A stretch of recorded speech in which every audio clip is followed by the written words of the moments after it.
So start off to thank you all for coming out on a beautiful Saturday afternoon to spend some time to talk about the governor's budget, proposed budget, and the impacts to our local municipality. I'd like to start off with a safety minute. We do have exits available at the back of the auditorium here. We also do have exits at the front of the auditorium. In the event of an emergency, please find your way to the green exit sign and exit the building safely.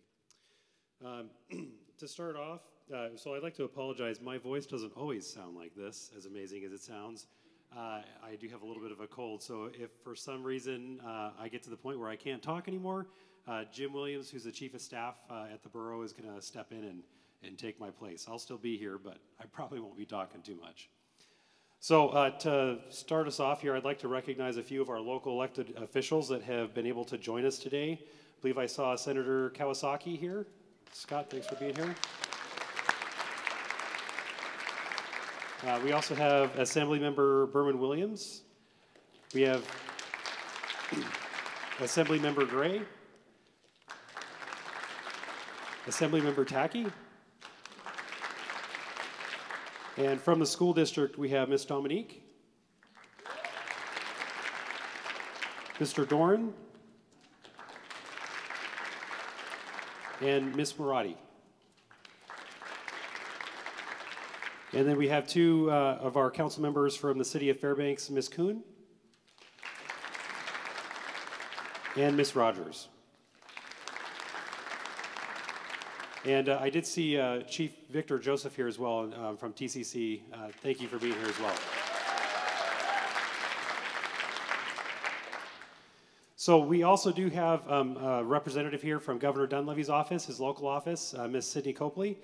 She's going to stick around. Or, go ahead.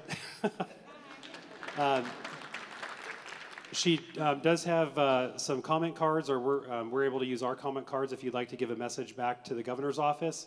And she said that she would stick around for the meeting so we could have some time afterwards to speak with her. Sydney, if you would raise your hand for everyone to see you. Great, thank you. Okay. So a little bit of our presentation and format that we're going to do today. We're scheduled from 2 to 5. However, if we get done early or if we're going a little bit later, we do plan on staying here in order for everyone to be able to give their comment and speak with either the elected officials in the audience or with myself or some of the staff. We're going to start off with a presentation given by Jim Williams, who's the borough chief of staff for the mayor, myself. But I want to first talk about some of the reasons why we're doing this today. So the governor's proposed budget, of course, has some pretty dramatic impacts to the local community, and we wanted to be able to share with the community what we've learned about those impacts, what they are, and then really hear from you about what we should be doing about those. So should we be looking at different areas within our own budget where we can make reductions? Should we be having extended conversations with our legislators about how we fund government? And we have a couple different ways in which we're going to do that. First off, you're here today so we can take your oral testimony. We also do have comment cards if you wish to write down your comments or your questions. We can take those today. And then we also have a survey that we're putting out, and that survey is actually on our website. So if you have a smartphone with you right now and you go to the borough homepage, fnsb.us, you'll find a live link to what's going on right now, a YouTube link for this live stream event. And then also you'll see a survey link for a SurveyMonkey survey. And so there's about, I think, less than 10 questions, and we really encourage you to take some time to be able to answer those. We are working on getting some iPads set up in the lobby for you to be able to fill those surveys out at that time, or out here in the lobby. Like I said, you could do it from your smartphone. We also do have paper copies if you'd like to do the old-fashioned paper version as well. We're going to keep that survey up till I think 5 o'clock on Monday, and then we're going to close that down, and we're going to work on compiling all of the information that we gathered today from the public, both in our oral testimony, written testimony, and then the survey results. And we're going to share that with our legislature and with the governor, and really hope that it's an opportunity for us to have an even more robust conversation about where we want to go as a state. So I want to start off with really talking about the mission statement that we have in the mayor's office. This is something that's been published in our budget. It's part of the mission statement that we have on and how we deal with issues within the community. So first we have the main priority on how we do things, how we see the world, how I see the world, is that we are about respecting and protecting the best interest of the community, balanced with individual freedoms. And that's, I think, speaks to all interior Alaskans, but probably all Alaskans as a whole. Providing principled community leadership, and then providing community-driven, cost-effective services. And so that's part of this process today, and I'm so thankful that so many of you have been able to take time to come here and be a part of that. So with that, I'm going to pass the mic over to Mr. Williams, who's going to go through a short presentation on the impacts, as we know, of the governor's proposed budget, both on a statewide level and then how that touches us here on the local level. So, Jim? Thank you, Mayor. So real quick before I get started, I'm looking for my timekeepers. There's Krista right there. Where's Jeff? Is Jeff in the audience somewhere? The reason I got timekeepers is I want to spend as much time as possible covering the presentation, but spend more time on the public comments towards the end. So if I get through the presentation and you've got technical questions about the data that I presented, I will be out in the foyer or the lobby at the end of the presentation for those questions. Ms. Brady, our CFO, will also be out there too. So, so just bear with me. So let's get started.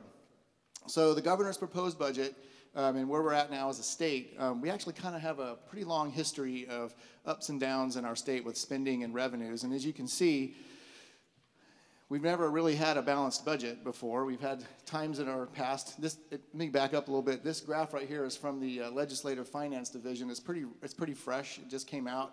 And basically what it is, it's inflation adjusted per capita expenses and revenues for back to about 1976. And as you can see, we've had pretty good years. We've had excess in revenues come in. We've had some downs in revenues and some peaks in revenues.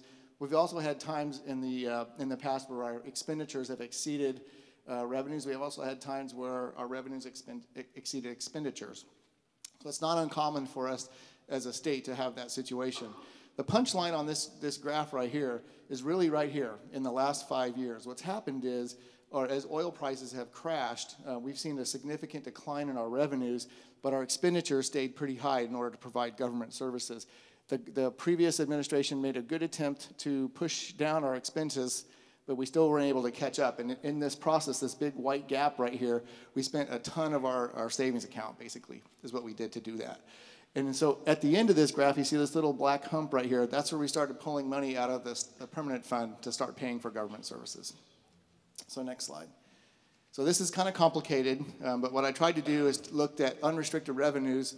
And just from the general fund side, in the prior administration, the current 2019 budget on the revenue side and on the expense side.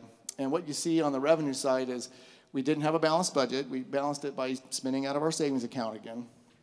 But we had revenues up around $2.7 billion. And then we took a draw off the permanent fund to pay for government and pay out the PFDs last October. And that transferred over to expenditures, the same amount transferred over to the PFDs, and then everything else fit underneath that. Medicaid, K-12 education, and all the other operating stuff. Okay, I try to keep that very simple. It's way more complicated, but I'm trying to keep it simple. Transfer over to the governor's proposed budget. What the governor promised was that we would have a balanced budget, and that's pretty much what happened. If you look at these two numbers, it's about a $20 million surplus at the end of the day. It's a lot of money to me and you, but it's in the scope of the governor at the state of Alaska and their budget, it's pretty even. So what the governor proposed, again, was a pretty substantial draw off the permanent fund, plus other unrestricted revenues, and then pay out of a pretty large permanent fund dividend of about $2 billion, and then everything else fell up underneath that, okay? So let's crosswalk that towards how that affects us here in the municipality. Now, what I'm going to show you guys just affects the Fairbanks North Star Borough. It doesn't speak to anything in the cities. It doesn't speak to anything at UAF and the impacts for that, other programs in the borough. Just the borough municipal government. So the big four things that we're concerned about at the borough here is the Senate Bill 57 oil and gas property tax proposal, the base student allocation, community assistance, and the school bond debt reimbursement. And the interesting thing is this isn't all allocated out of just expenses. This Senate Bill 57 oil and gas property taxes is a draw off from the borough to fund the general fund revenue pot. So what happens is the state taxes oil and gas properties at 20 mills, and anything under 20, the boroughs tax at their mill levy. Anything, the difference between what the boroughs tax and what the 20 mills is, the state takes that difference. That's kind of complicated, I know. So bottom line to the borough, it's about a $48 million impact to the borough. So let's break it down a little bit more. So when you think about what the borough pulls in property taxes, other taxes like marijuana and alcohol tax plus other fees that we produce, we bring in about $131 million. Our total budget's about $163 million, but that also includes grants and other fees that we produce. But just taxable revenue and other fees that we can create revenue from, about 131. If you look at the impact of the proposed budget, it's about $48 million in impact to the borough. Translate that is about 37% of our taxable or revenue stream. That's kind of the comparison impact. It equates to about 5.8 mills in property tax. If you're not familiar with what a mill is, what's a mill and what happens when the mill rate changes? Well, a mill is the rate per dollar. It's one thousandth of a dollar of taxable value. So in fiscal 19, the area-wide mill rate was about 12.9 mills, and 1 mill is about $8.1 million in property taxes. So an example, if you're a homeowner and you own a $250,000 home and you factor in the $50,000 property tax exemption and you're not living in the city, you're living out in the borough, just the area-wide functions, 1 mil increase in property tax is going to be about a $300 increase. And so if you take that $300, multiply it times 5.8, it's about $1,700 increase in your property taxes, not including any other service area charges. Does that make sense? Okay. So let's take a look at this in the big numbers. So this is the FY19 budget by department at the Fairbanks North Star Borough. And remember, we're dealing with this $48 million number. And so we're dealing with big chunky changes in like the orders of magnitude of $10, $11 million. So when we start talking about a $10 million change, I'm looking at entire programs in our borough government that would just have to either be reduced significantly or go away altogether to make those differences up. Okay? So course of actions, we have those 4 big things that we were talking about. First one is the base student allocation, $26.1 million. So based on feedback from Superintendent Gaborik and the school board, we're looking at about 235 staff reduction. Obviously class sizes would be reduced and we'd see and we'd see programs decreased. Possible courses of action for us to deal with that. We could increase the local contribution to cover that gap. But under this tax cap, we'd have to do it under the tax cap, and we'd have to also reduce other services to do that because it's under the cap. The only thing, we only have about $12 million more before we hit the statutory max. So we can't, the way the statutes say for us to be able to fund the school district, there's a minimum and a maximum amount that we can fund. Right now, we're kind of about in the middle of that. So we have about another $12 million that we can push to the school district, and then we're cut off. We can't produce any more to the school district. So that $12 million still leaves quite a number on the table that we can't fund. Okay, school bond debt reimbursement, that's $9 million. The takeaway for that, it's a past due bill. It's actually like a mortgage payment. We have to make that payment. So school bond debt reimbursement, if you're not familiar with how that was set up, back in the day when we started doing construction projects on school facilities, we made an agreement with the state that if we took the debt on to build the buildings or fix the buildings, they would reimburse us at 60 to 70% of what the reimbursable cost was. And we've been doing that for probably, 25 years now, Debbie? Something like that? Long time. Or maybe longer than that. That's a bill that's due. We own the bill. The state would reimburse us by a special agreement that we had. Well, they don't want to honor in the proposed budget. There's no funding source for that agreement. So we've got to pay that bill. There's a lot at risk, right? Our bond credit rating is at risk. The way we can handle that, there's a couple ways to handle it. We could increase the tax cap.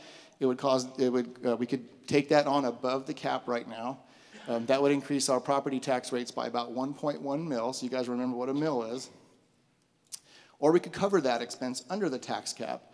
We would try to, as a strategy to keep mill rates steady, but to do that, we'd have to reduce other services in other places.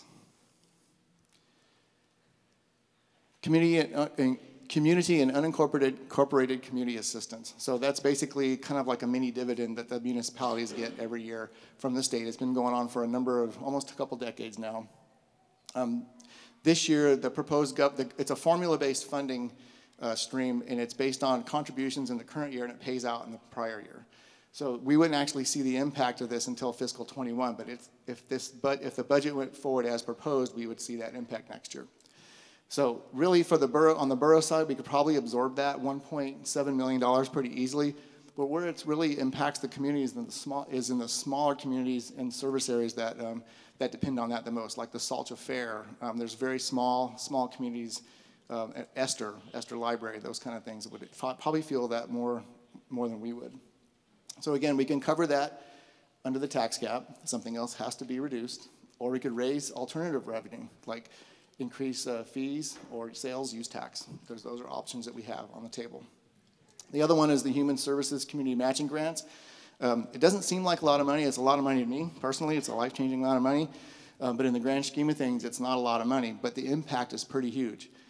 This money right here is leveraged. It comes from the state. It's leveraged with the borough contribution to fund basically smaller safety net type nonprofits. And Debbie, do you have the list of those nonprofits? I didn't memorize that.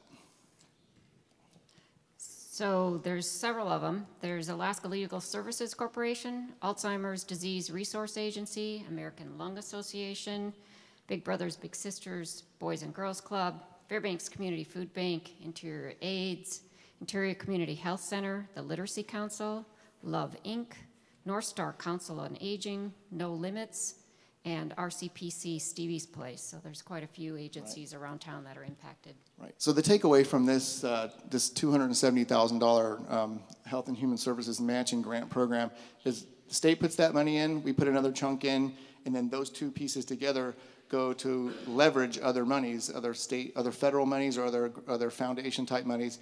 And the impact that we analyzed was about a 16 to 18 time. This money is multiplied 16 to 18 times through other programs. So it's a pretty significant change. Unfortunately, there's nothing we can really do to address this. Once the state contributions go away, that automatically makes the borough contributions go away and the programs just go away. Senate Bill 57, municipal tax on oil and gas properties. The share for the Fairbanks North Star Borough is about $11.9 million a year in tax revenues. It takes about $770 million worth of assessed property values off the books and transfers that to the state, and so the state can tax that property to the maximum of 20 mils, and we would not see that revenue here in the borough. So remember, any decisions around this proposal would be made under the tax revenue cap. We could not raise the tax revenue cap to do this, to take care of it. The bottom line is the net taxable decreases. The net taxable property values across the whole borough would decrease, and then it would just basically, keeping everything the same, would put more burden on property owners. So from a couple strategy standpoints, if the strategy was to keep tax rates stable, we'll have to decrease property tax revenues, and then something else is going to have to change, something big, a big program in the borough. If we wanted to keep revenues stable, well, then we're going to have to increase the mill rate. And so the estimated mill rate for this $11.9 million is about 1.5 mils. So with that, did I keep my time right? Yeah. I went quick. Okay. That's a lot to take in, I know. If you've got questions or technical questions, Debbie and I will be out in the lobby at the end of this. What we really want to do now is open the floor up for comments. So I'll hand it back off to Mayor Ward. Thanks, Jim. So we, in order to make sure that everyone can come in and have time, we're going to limit everyone to 2 minutes, and we do have a timer that we're going to put up on the stage here. It's big, so you can't miss it. But if you do have something to say and you're coming up on that 2-minute mark, if you can just try to make your comments concise. We don't want to cut you off, but we do want to be respectful for everyone that's made the time to come in here today and get those comments. So if folks are interested, we do have a mic here at the center of the auditorium. If you'd like to line up 3 or 4 deep, we'd be happy to take comments. We could also take questions, so if there's a question on the presentation or a question that you'd like us to be able to answer, we'll do the best we can. That's what we have some staff here for. But that's kind of our format for the rest of the afternoon here. So if folks would like to come on up, be happy to take the mic. If you just introduce yourself for the crowd, we don't need to know where you're at and all the good stuff that we normally ask in an assembly meeting, but if you just introduce yourself, it'd be great. Yes, sir. My name is Dustin Ellsbury. I'm a UAF student, and I've lived here my whole life. I'm just curious, with this budget proposal, have you had any kind of conversations with the governor on what he intended these cuts to do for the municipalities? It seems like a lot of the power the municipalities, such as the boroughs, have is being taken away with Senate Bill 57. Just kind of curious, do you know what his mentality was for the boroughs with that implication? So, some of the conversation that we've had with the governor's staff on SB 57 has been, for us, we bring in about $11–12 million a year in property tax income. Other communities such as Valdez or the North Slope Borough bring in, I think North Slope Borough is about $370 million a year in oil tax revenue based on property tax. And so there was a discussion on, is that equitable for the entire state as we look at funding government? And so I think that was a part of the conversation. Ultimately, what the governor has shared with us is that he wants to balance the budget based on revenues that come into the state and expenditures, and this was one of his mechanisms and methods to do that. So essentially prioritization of the state's fiscal situation over the borough's fiscal situation. That's one way you could look at it, yep. I wasn't paying attention. I got to give my name. If you just introduce for the crowd. Okay. I'm Carrie Mullis. And although under your administration, you had no knowledge about the $1 million in the fueling stations, but after a meeting with you in January and Mr. Williams, it was brought to your attention that $1 million, well, $3.4 million, $750,000 was spent on the fueling stations that do not need to be replaced yet. And so that was clearly taxpayers' money. And also I noticed that payroll has gone up from 2015 from $39,182,000 to $44,485,000 for the 18-19. I don't see where you guys are trying to cut anything. Okay, well, on the fuel tanks, we have had some extended conversations on that. Myself, my position is we need to get out of the buried fuel tank business. But you're replacing them with above ground. That is correct. So the difference being below ground has more susceptibility for failure. And although those tanks do have life left on them until their extended warranty 10 period. years. Correct. They are 20 years old, and it's been a policy decision that we've made to get all of our fuel tanks out of the ground for refueling. But if you're not going to go into the refueling business, my question is, why are we still spending $750 million? And I was told by DEC and by third parties that the $750 million was way overpriced. So that's the estimate amount that we put in for engineering, design, and construction. So those projects have not gone out to bid yet that I know of. However, it could be that they come in much less than that. You could save us about $1 million right there. Okay. If you could change that. And then the payroll. And we'll look into the payroll numbers. That also includes the assembly members' MedFlex and dental care has gone up about $35 million, or $35,000, sorry, not million, in 4 years. Okay, thank you, Carrie. Go. Hi, my name is Ann Hanley. My husband and I have lived here for 43 years. Our 2 sons were born and raised here. And here's what is the most important thing in the world to me right now. And that is that my 2 granddaughters have a public school education in Fairbanks that's as good as the one my sons got.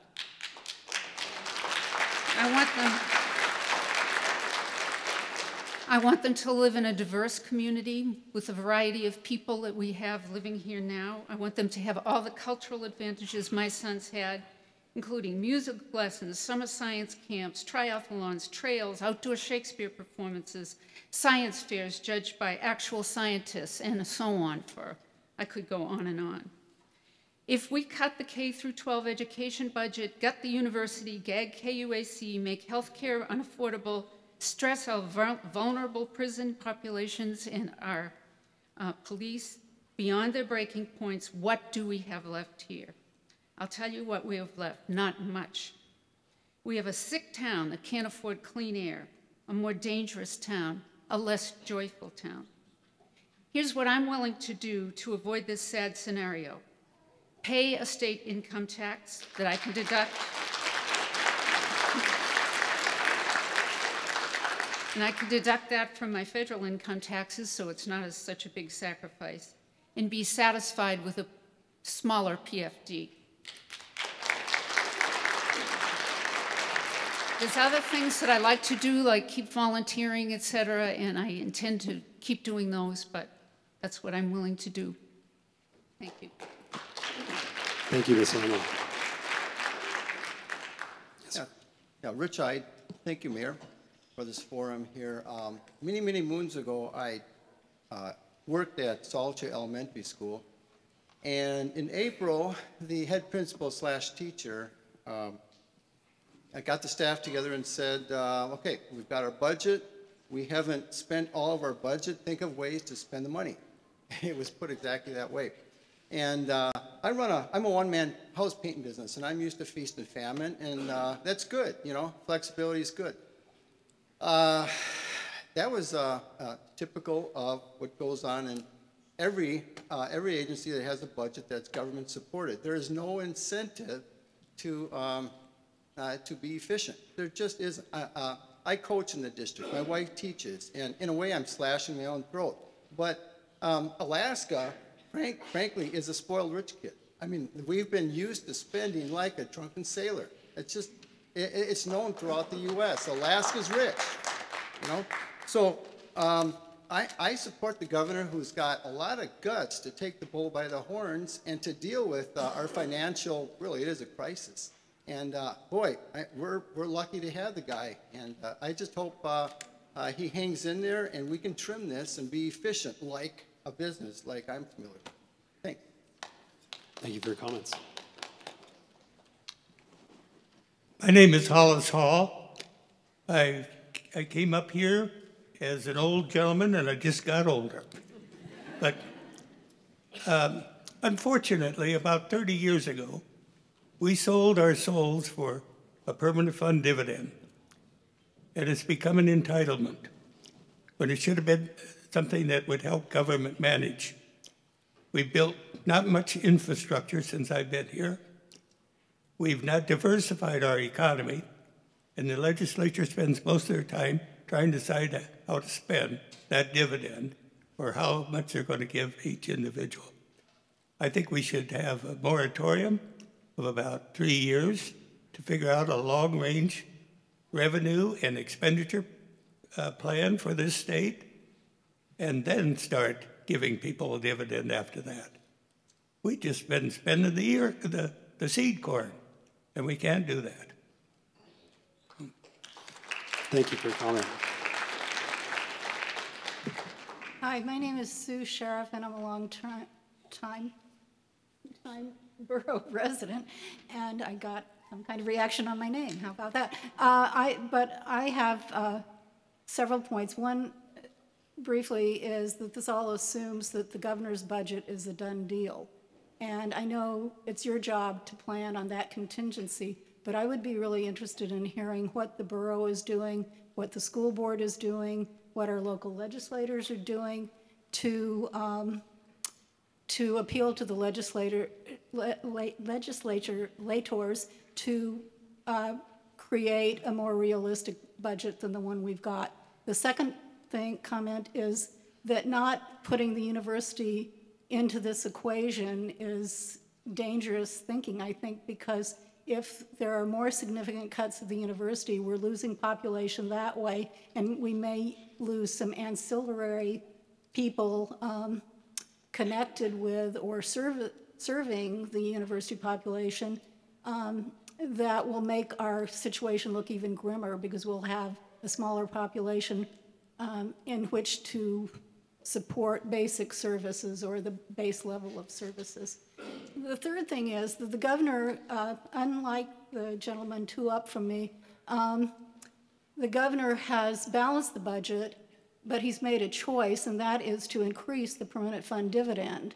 And I think from the applause, there are many people in the audience that would not make that choice. So what do we do as Fairbanks North Star Borough citizens to ask the legislature to make a different choice, to consider taxes, which many people have spoken up for? I think I do agree with the gentleman that we are a spoiled rich state because we assume that the petroleum industry is supposed to pay for our basic services of state government. And why don't we have to pay something too at the state level? We're paying locally, but at the state level. Thank you for that comment. And Jim, could you pull up the slide that you had with the bar graph of the FY19 and 20 budget? Or in the back, I guess, whoever's controlling the computer. So real quick on that comment, the question was, what are we doing at the local level?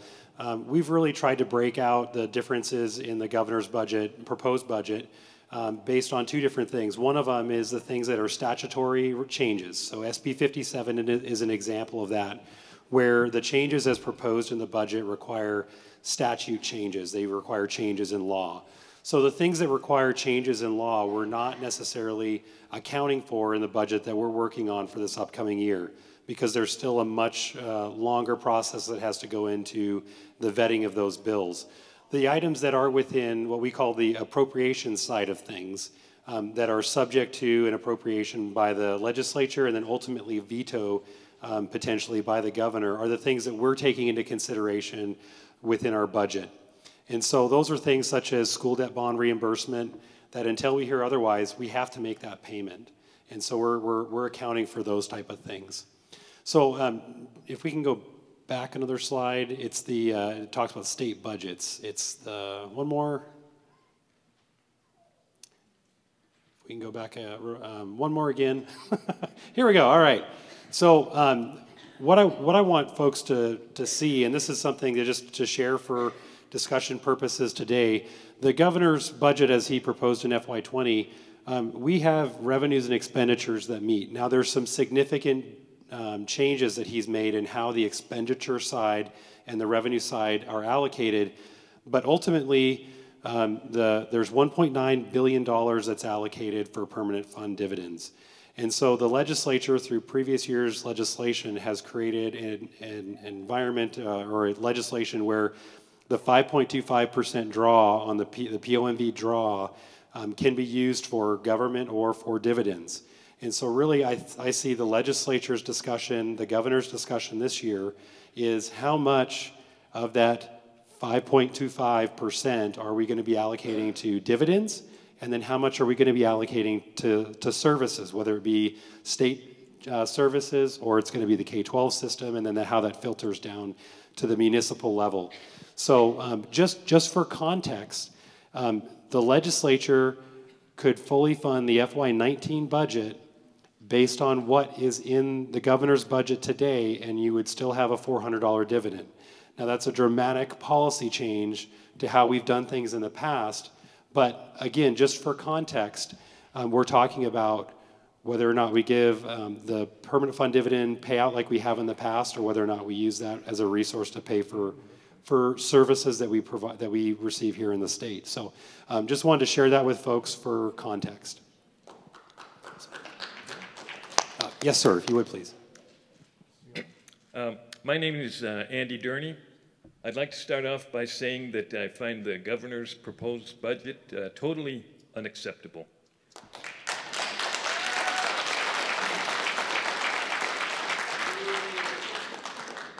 I do agree with the governor when he says we need to live within our means. Where I disagree is that I think we have the means, what we don't have is the will, okay? You asked earlier what the borough can do to address this problem. So there's a lot of different things. I'm sure we can cut spending. I'm sure there's places where we can do that. But what I would suggest is to work with the legislators. Right now, we have at least 2 legislators who have said, if I'm not mistaken, it was in the paper, they said that 3 things they will not consider. They will not consider any changes in the oil tax credits, or what some people call oil tax giveaway. They will not consider anything less than full payment of the PFD checks and the past due amounts. And they will not consider any proposal to have any type of broad-based state tax. I totally disagree. I think in taking those off the table, they're removing some of the options that are necessary in order to come up with the long-range fiscal plan. I could say other things, but I'll leave it at that. Thank you. Thank you, Mr. Gurney. Hi, I'm Karen Tabor, and I work at Big Brothers and Big Sisters of Alaska here in Fairbanks. And so I see firsthand the impact that on our children, and I'm very concerned. We need to protect our children and our families. And we are a recipient of the grant that 70% of that is paid for by the state, and that would be cut on the proposed budget right now. And so I want you to understand what the ripple effects are in our children. So we personally, as an agency, we have very diversified funds. You know, we ask for private donations, we get money from private foundations, we have federal grants. So we're not dependent fully on the state. We look for those diversified funds. We look for efficiency in our operations. So cutting is not the answer. And so we get routinely a $30,000 grant from the one that's being proposed to being cut. And what do we do with that money? If we do not get that in the new fiscal year, we will see a 27% reduction in the number of kids that we can service. And so what is that impact? I wanted to give you some survey information. We survey our Alaska Littles to see if we're having results. And so we show that 98% of our Alaskan Littles say they have higher academic expectations. 82% of Alaska Littles say they are more likely to avoid or reduce risky behaviors. 76% of Alaska Littles say their grades have improved. And that, we give this survey annually, and so those are the results that we see when they get that one-on-one mentorship from BIGS. And they're all volunteers, our BIGS. So we're efficient, we diversify. Cutting is not the answer. We need to look for new revenue, and I would like to know are there sales taxes here locally that we can look at? So, thank you. Thank you, Ms. Tabor. Hello, my name is Mary Niebert. I've lived in Fairbanks with my husband for 50 years. I've raised 2 children here in Fairbanks. Some of the earlier speakers spoke about quality of life and what we expect to continue to have in Fairbanks. I agree wholeheartedly with that. We'd like to continue to have a vibrant community that meets all of our expectations in every way possible. And I think that we're overlooking many things when we talk about this budget crisis, because we do have revenue in this state.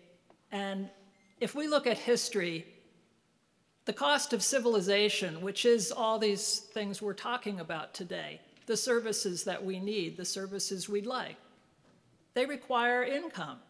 And taxes is the historical way that people provide that income. I'm here today to say we need to think about how we do this. We can't expect some industry to provide for all of our needs. If we want it, we pay for it. And I'm here to say I'm willing to do that. And I think we should all consider the fact that we want these services, we need these services, and we should step up and pay for them. There's many places where people talk about they should cut things. And cutting is fine if there is some real need for something to be cut that's not being handled the way it should be. But there's also a lot of places where we need to have the services and we need to pay for it. I come from the East Coast. That's where I started in life. They pay way more taxes than anybody here has ever dreamed of.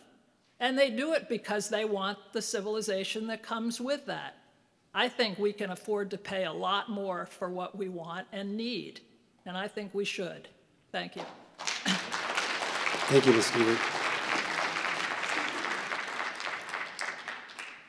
I'm Jennifer Guthrie. I'm 14, Tanana Chiefs Conference youth delegate. I live in a village called Beaver, and it is filled with 60 people total. And there's only 9 people in my school. We are fighting to keep my school open. And if you increase the PFD, then, sorry, nervous, then my school will shut down. And I speak for most people in schools that I'd rather have a better education than be wealthier.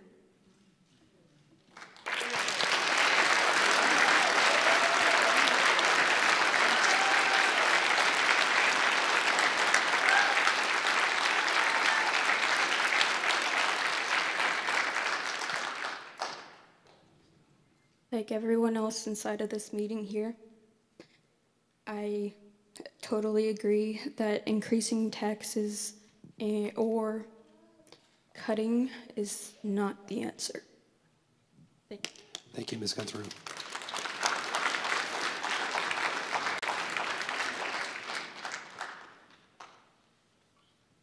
Go ahead. My name is Kaylee Lamb.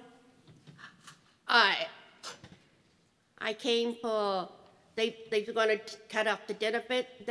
I want to have a small dividend and pay taxes so I can go to the dentist and get my teeth cleaned. And it cost $2,000 last time I went and got my teeth cleaned. And down in California, they didn't have it. So I came up here. It cost $2,000 to keep my teeth. And now, if you do that, I won't have to go to the dentist, and I won't have no teeth. And what will you wear to hair? Oh, that look like fish? Oh, someone look like this when you go and walk. You go to the store and look for that. You want to have somebody to be nice and polite and smile. I can't smile if you don't have teeth. And I want to pay income tax, sales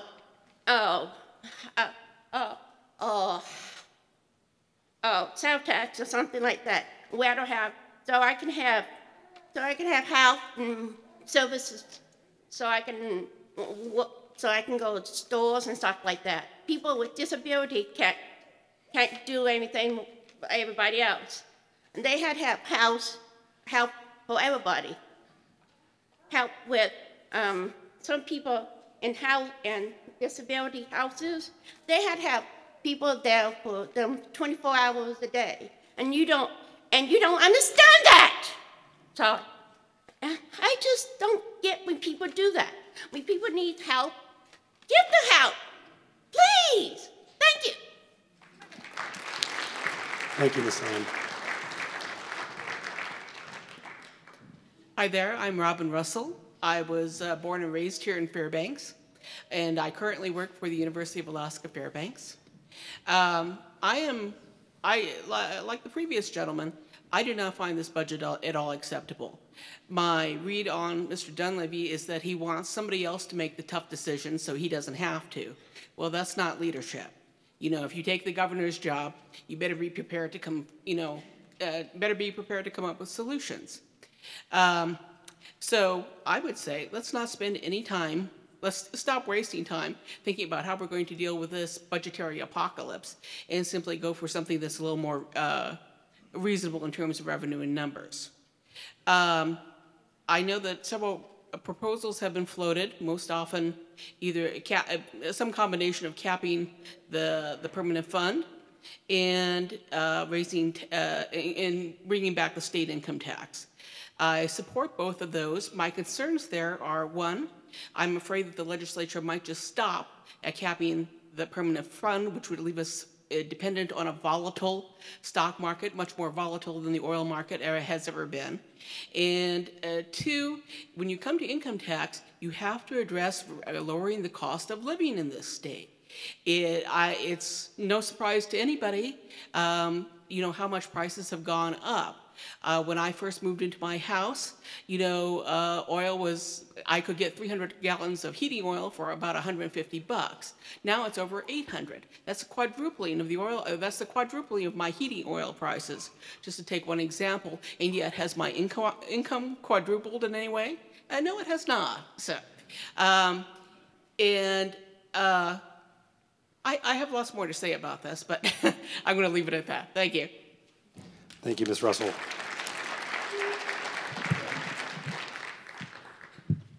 Victor Joseph, Chief Chairman of Tanana Chiefs Region. I just want to thank you for putting on this meeting, Mayor. I think it's really important we do. Jim, you gave a real good presentation, and if I can get you to go back up to that screen where it talked about revenue and expenditures, just want to say a couple things here. First of all, we got a whole group of emerging leaders up here. They spoke very well about their concerns, and they're here. And Mayor, I want to also let you know that throughout the region, there's more things that are happening out there that are going to have a direct impact on the borough, and we have to look at that. When we look at adding schools, look at Medicaid cuts, we're looking at a project, too, that's going to be a $75 million construction project that we might have to stop here in Fairbanks. That's about another 100 positions, 64 to 100 positions of fairly high-paid positions that won't be coming to this town. When you add this doubling the size of the classrooms within the borough, how are we going to recruit the professionals that we need to here? And so we can see a really bad flux. So when you're looking at this Medicaid number, and I'm assuming that you have health services tied into agency operations, Ben, and so when I'm looking at that, we have to be just as concerned here too. What happens throughout the interior is going to have an impact here, but our tribes have agreed to balance in a budget just a couple years ago in resolution. The one thing I didn't hear, Jim, from your presentation is where you oppose. So for us, we support trying to get to a balanced budget, but we just don't believe cutting is the point. Now, if you go back to FY13, one of the things you've seen was a budget cut of 38% over the last few years. What the governor's proposing right now is a 32% budget cut in 1 year. This state ain't going to be able to handle it, and they're not going to be able to handle it, and the impacts that we're going to be feeling are not just for this administration, but for years down the line. It will break our systems. Thank you. Thank you, Chief Joseph.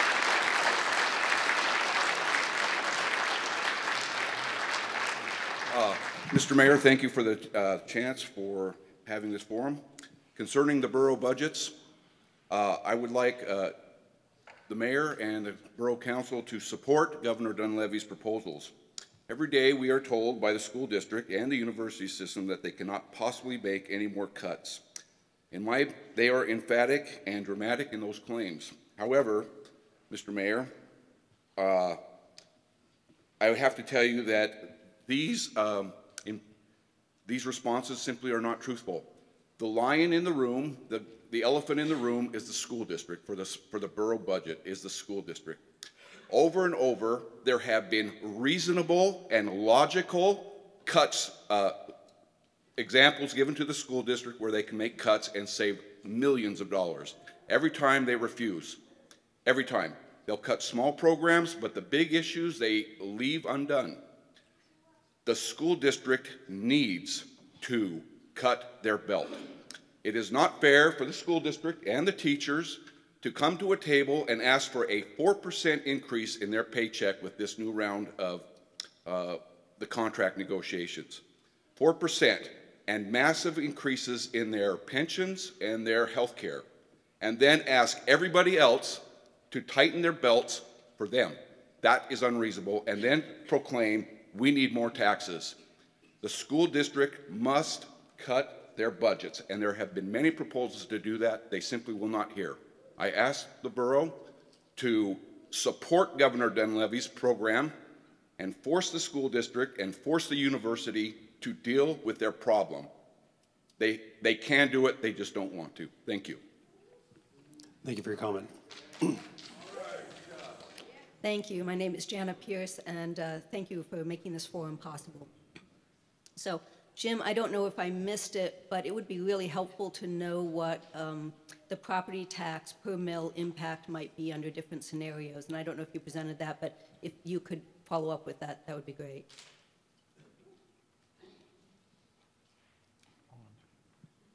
Can you tell me what scenarios? We'll just meet in the back when you're done. Yeah, yeah, Okay. that would be great. I just, as we're all contemplating as Alaskans, balancing whether we want to have a reduced PFD or not, and to look at, well, what might our property tax impact be under these budget scenarios?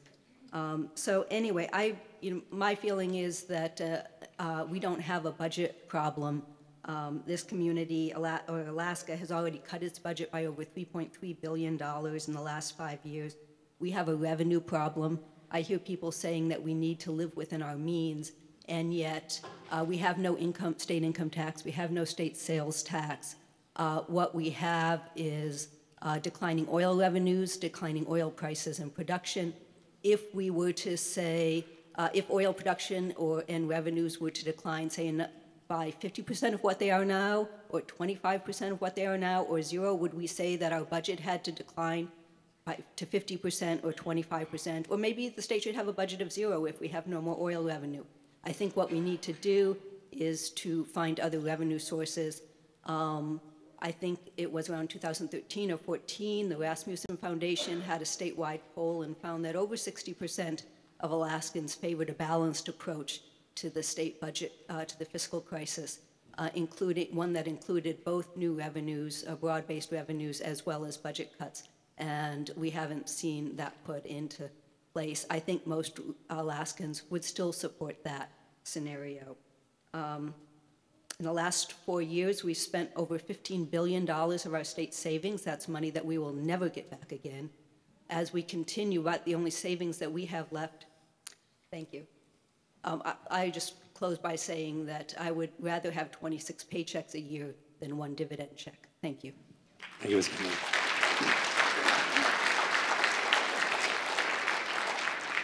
Hi, thank you for having this town hall today. My name is Brenda Riley, and I've recently become the executive director of the United Way of the Tanana Valley.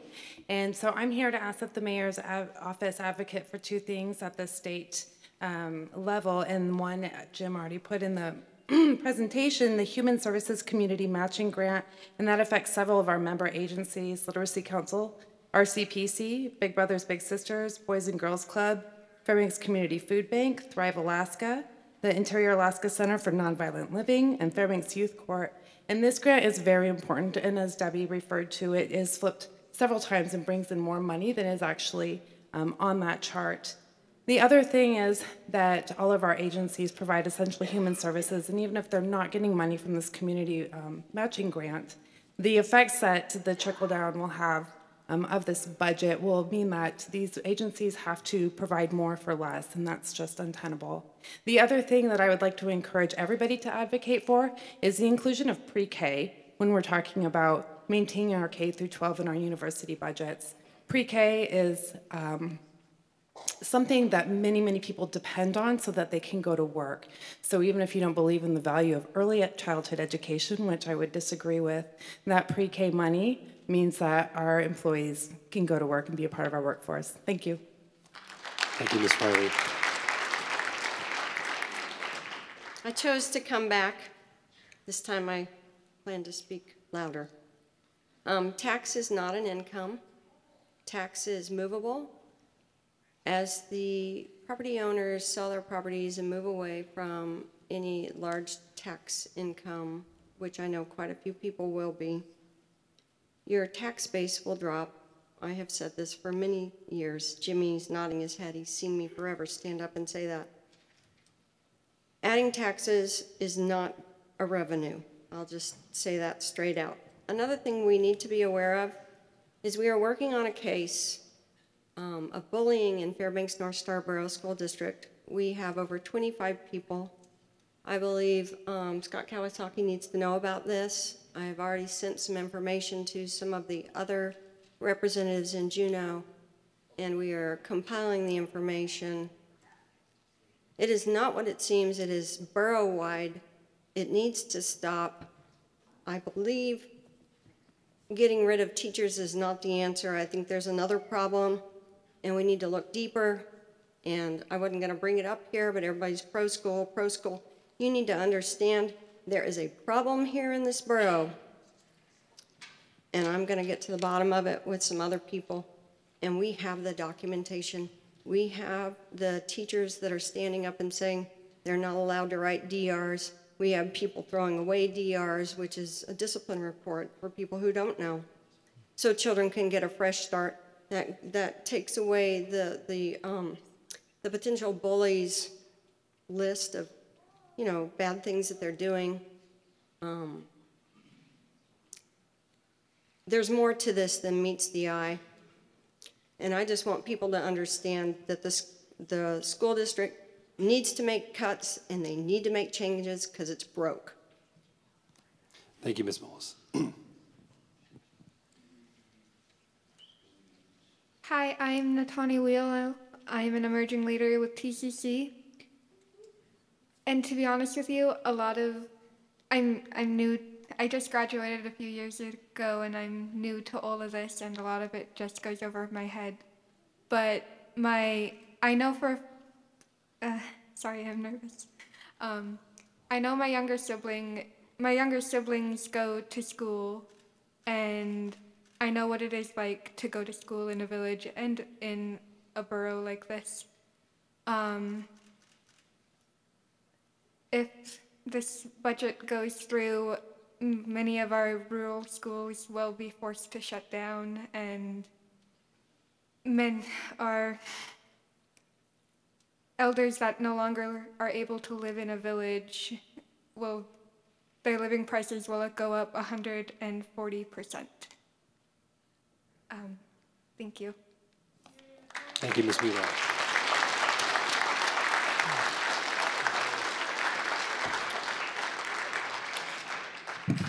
Good afternoon. My name is Richard Thielman.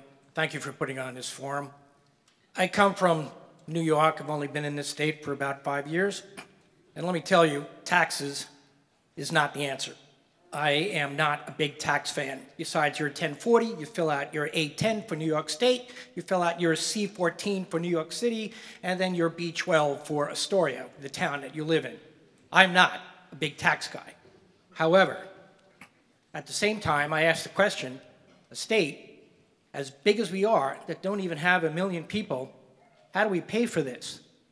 Well, when I first got here, I thought the PFT was a government handout. I'm a true Republican. What the heck is this thing?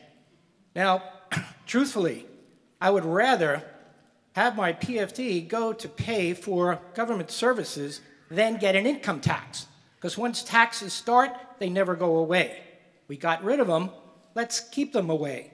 But this PFT, it's amazing. You had a slide on there which showed our actual state expenditures. They didn't go up drastically. The only thing that affected was the revenue that came down drastically. Some people say we need a new revenue stream. Well, our PFD can work wonders. Now, I know there's some people that really like to get that check, but think about it. We don't have 1 million people in this state. We live in the interior. We don't have a need for the ferry system, but all those people who live on the coast, they have a real need for that ferry system. We pay for all of this together. If everybody gets a PFD and we agree to cut our PFD by 50% and fund government, I'm all for it. Thank you. Thank you, Ms. Freeman. Yeah, hello. I'm Don Allman, Senior. I came up here in '62, I think it was, yeah, right out of the Marine Corps. Anyway, when I came up here to work on the dew line and kind of liked it, so I stuck around and closed the dew line down. I wound up here in Fairbanks and kind of liked it. I'll tell you what, I totally agree with this guy here. To certain extent, I think we do need taxes. Either we need to do away with this permanent fund, give away for freeloaders, or have some type of income. I mean, there's no other choice. People voted on it. Everybody likes free money. What have they done for it? Nothing. They live, they breathe, they walk. Kids, you know, they have big families. Everybody gets a PFD. I wonder how many of those kids 18 years later wind up with that money in their bank account, or how much goes toward college, which we save for our kids that way. But anyway, I'm not trying to be too critical. The thing is, I've often wondered how long it's going to take to bite us in the butt, this PFD, free money for freeloaders. We've seen in our neighborhood, a lot of people are moving up here. This thing ain't going to last. It can't support itself. You talk to people on the phone, and you try and explain to them the problems we're having here. It's kind of hard to do. And they can't believe that we don't pay for services and that we get, you know, we get a lot of money from the state. $1,000 is not enough. $2,000 is not enough. Now they're talking outlandish figures. That's for every man, woman, and child. And I wonder how many of them really are Alaskans, or how many, I'm sorry, I just hit the zero there. But how much corruption, how much truthfulness is in these PFD applications? I don't have a lot of faith in it, to be honest with you. We have to start paying our own way, or either do away with that dang program. It's just causing too many problems. We have to pay for what we get. Sorry. Thank you, Mr. Herman.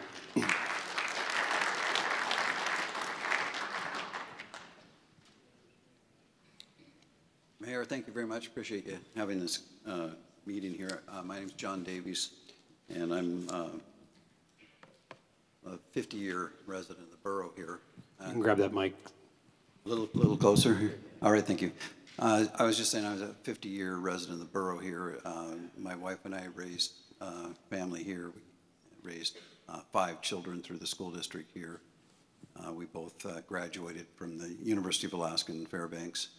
And we see the education programs here as strong programs. Everything needs improving. There's always places to work on. But the kids that come out of our programs, when they go outside and compete, they do really well.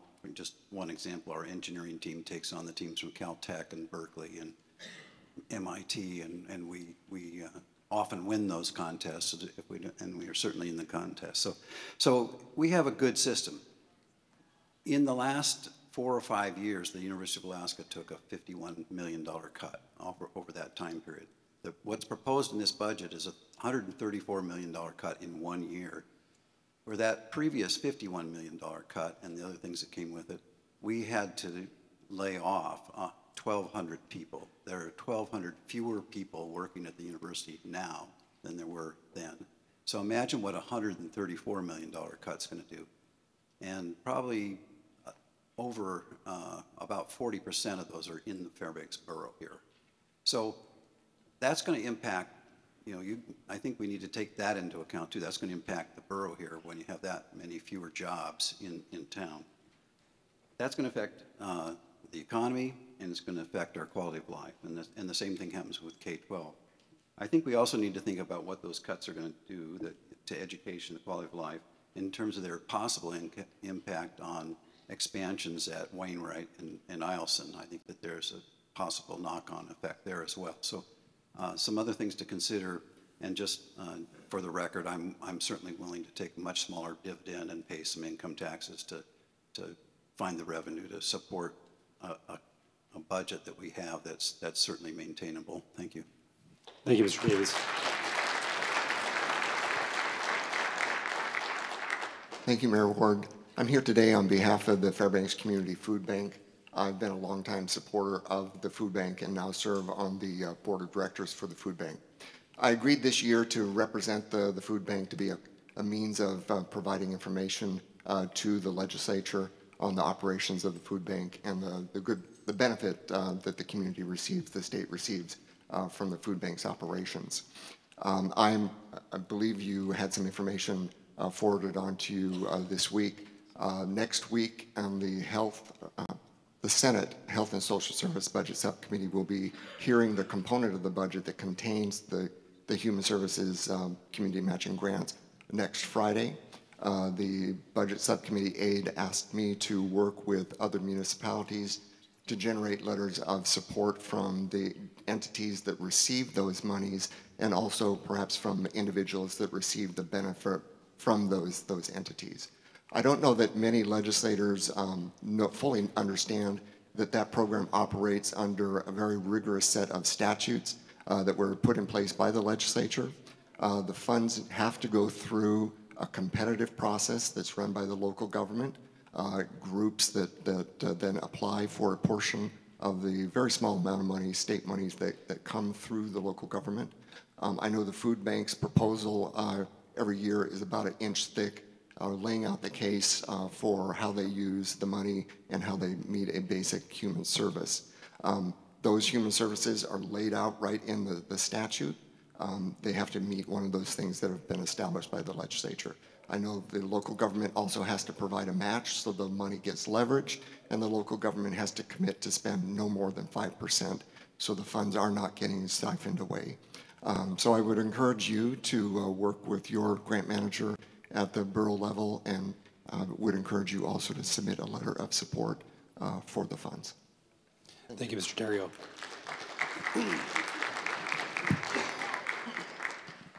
A little short here. Hello, my name is Kate Lundell. I've lived in Fairbanks my whole life. My thought on the whole thing about education and the borough is that I think we need to make a strategic plan so that we have a vision of where we want to go for our community. I mean, with everyone here, it's obviously that we're a community of leaders. We don't just sit back and wait for things to happen. We actually take action, and we're committed to living here. And there are lots of other communities who do make strategic plans, like Fort Yukon does, Nenana does, and Tanana Chief Conference also creates a strategic plan, and they have a vision of where they want to go. I'm not quite sure what to do about the PFDs because I know some families who just use it for what they want, but there are also families who need it to survive, like in rural Alaska, because the cost of living is so high out there. And I've gone to school here, and my daughter goes to the school I went to, and I want her to continue her education through public school. Thank you. Thank you, Ms. Dell.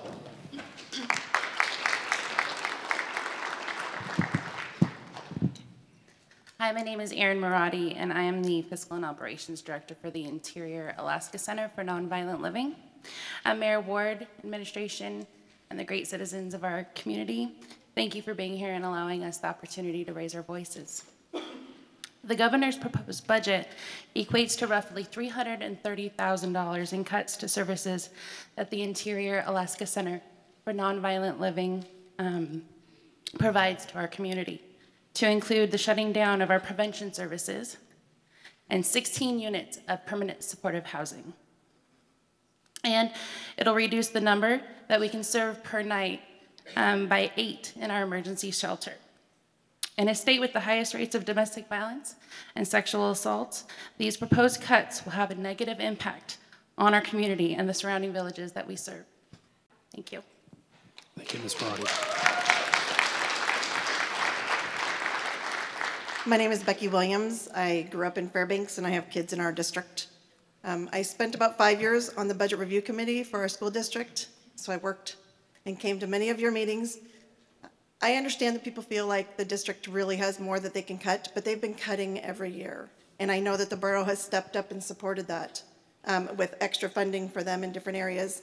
It concerns me, though, that even in the situation right now, that people want us to cut more from our district when we have 30 kids in a 5th grade classroom, and I'm not sure if you're used to having 30 kids in a classroom, it's very hard for them to get a better education that way.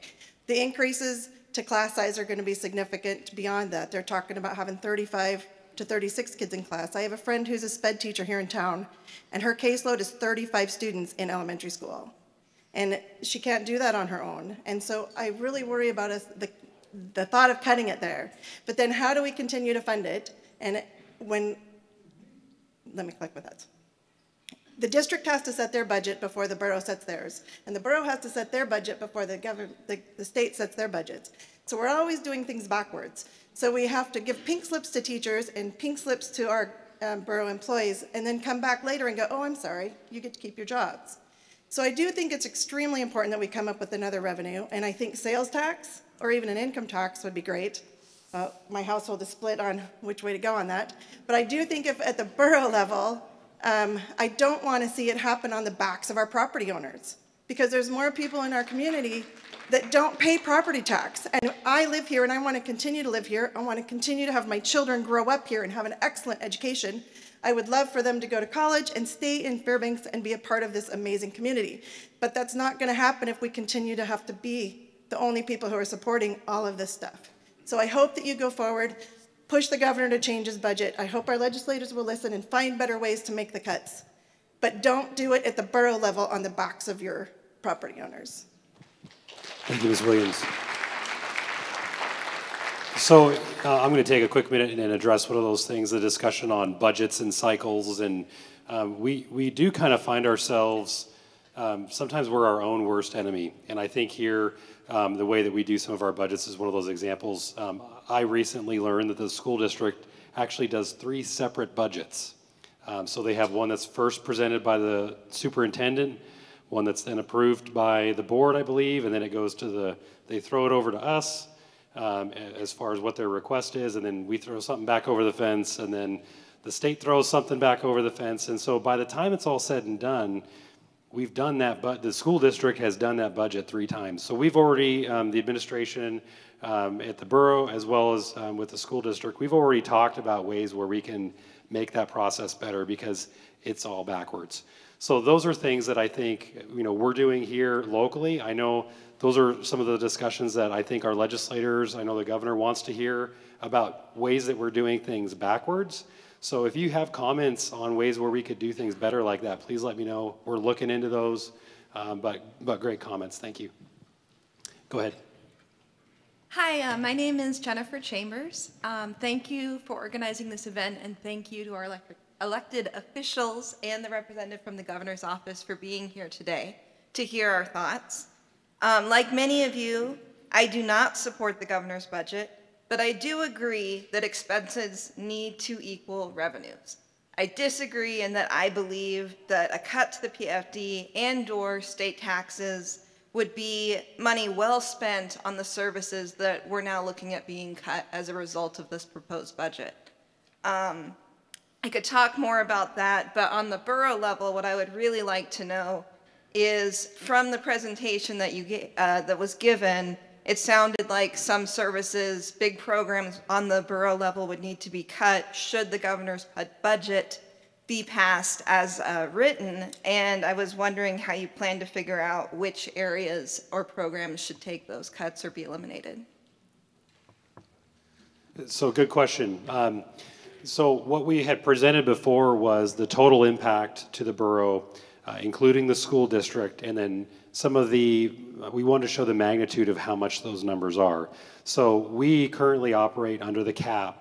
So the 5.8 mils that Jim had showed in the presentation, even if we wanted to raise 5.8 mils, we couldn't because of the restrictions that the local tax base has said, you're not going to spend any more than this. So as far as what those reductions are, at this point, without making some major changes, we have not released our budget yet. But my goal is to try to keep things as stable as we possibly can. So I don't have anything extra, I guess, to share with you at this point. But as far as what those impacts would be for school debt, we know that we have to pay that. The question is, does it get tacked on top of the cap, or do we start taking it out of services? So the challenge that we have is when we look to our legislators, many of them say, well, hey, we're gonna work on maybe trying to put this money back into the budget. We just don't know at this point. And ultimately, the legislature has another several weeks, months left before they have to actually establish that budget. So we're going to do the best we can to be flexible as they do their process. Big political answer on that one, sorry. No, that's all good. Thank you for your time. I'm not going to tell you who I am because I've got customers in the audience that I'm sure would leave after so I don't want to lose my customers. I appreciate you having this meeting. I think it's important. But let me say this. I don't support the governor's budget cuts. Now, the governor, I voted for him. And let's face it, he was all for getting elected, so he gave away dividend money. And he knows better. Without me telling him, he knows better. But he got elected. Now, I'll go with the budget cuts. But I want to see cuts. I want to spend the dividend money 2 years, so we don't need all this back money. Let's have it, let's put it into the budget. Let's pay for the things that we need. I want to see more services. Now, but if we decide that we are going to raise taxes, there are going to be people leaving the state. There's a lot of things that's good about Fairbanks. There's a lot of things that are bad about Fairbanks. If you raise taxes, I'll burn my buildings down so I don't have to pay taxes. Okay? Because I can't afford it. I'm paying over $10,000 now in taxes. It's obvious to me, Mr. Mayor, and the people from Senator Kawasaki, I see, glad you came back to listen to me. It's obvious to me that you folks do not have a clue as to what to do. In my business, when business is bad, I don't raise my prices. I cut my prices. And at the same time, think of something ingenuity-wise to make more money, to increase business. I don't just, I got to have more money to pay my budget, so I'll just raise my prices. Are you kidding me? But that's what you do in government. It's totally backwards. This is a great place to retire. Alaska's a great place to retire. It's a guy from New York. Now, I can't talk too good because I've had 2 strokes. You see, I get rather excited. It's caused me 2 strokes, but I can talk for a while yet. Sir, we want to be cognizant of everyone else, and your time is up. But we would be happy to take your comments. I'd like to say one more thing, if I could. The state of Alaska does not have a clue as to what they're doing. And I want to give you an example. We're looking for the Pebble Mine Project as being the biggest mineral deposit in the world. And I want to tell you something. The Pebble Mine Project is not owned by Alaskans. It's owned by a Canadian company, and the money is going to New York. Think about that. Thank you for your comments, sir.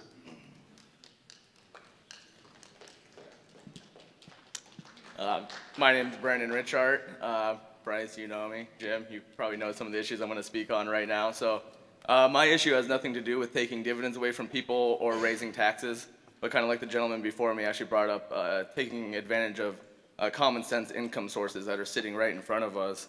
So as has recently been clearly documented, the current Public Works Department that you inherited, Bryce, is making property development harder than ever, and several local contractors are giving up altogether because of the difficulty, which, Jim, I believe you received an email this week stating, 140-acre parcel had been given up on because of the difficulty in developing property for local contractors in town. So basically, the borough has halted millions of dollars in responsible development that could be great borough income for some of these cuts that we're facing. Our current policies are destroying local capabilities while supporting an environment for a government contractor to come on base and build the houses themselves if we cannot meet the need. Also, we're supporting out-of-town contractors that can come in to build a second go of poor quality pipeline era houses, which are now only hurting our community more than ever. This is extremely unfortunate considering how hard the local contractors have worked to raise the quality of housing in our town. We also have a world-leading research center in town to promote quality housing. It's my understanding that a large part of borough income comes from existing and new property taxes, which was clearly shown on the slide. So with this being the case, what are we currently doing to fix the problem? And what is the timetable? Because the issue is already hurting the community, and we needed answers yesterday. Thank you, Brandon. So I know we've talked quite a bit about development within the borough and some of the challenges that you faced with your development.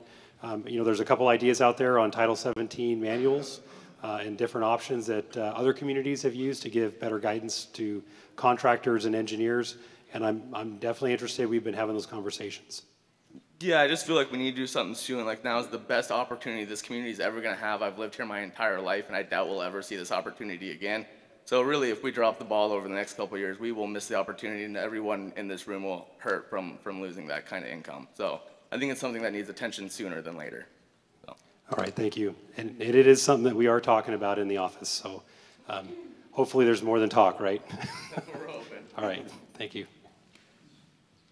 Good afternoon. My name is Kubik Jenda. I'm a product of our K through 12 education system, and I left the state for college, but I came back.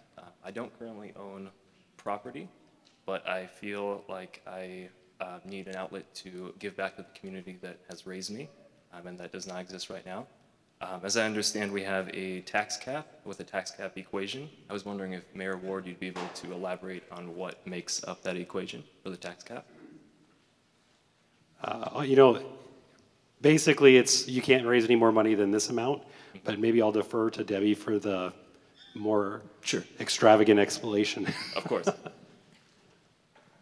I'll try and keep it relatively simple. It's probably more complex than I'll explain, but essentially you base it on whatever you levied or imposed in the prior year. You can't exceed that amount except for you can increase it the next year for CPI, so the cost of living out of Anchorage, because that's the only available local CPI number.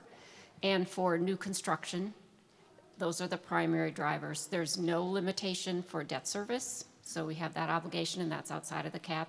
And a reminder that it's a tax revenue cap, so all of the taxes, not just property tax, but also our marijuana tax, our alcoholic beverage tax, tobacco tax, and hotel motel room tax, all of those are under that tax revenue cap. Thank you. I feel like many of us testifying and many of us in the audience are in favor of some additional tax of some sort, something like an income or a sales tax. If we were looking to modify what the tax cap equation would be, how would we put that forward?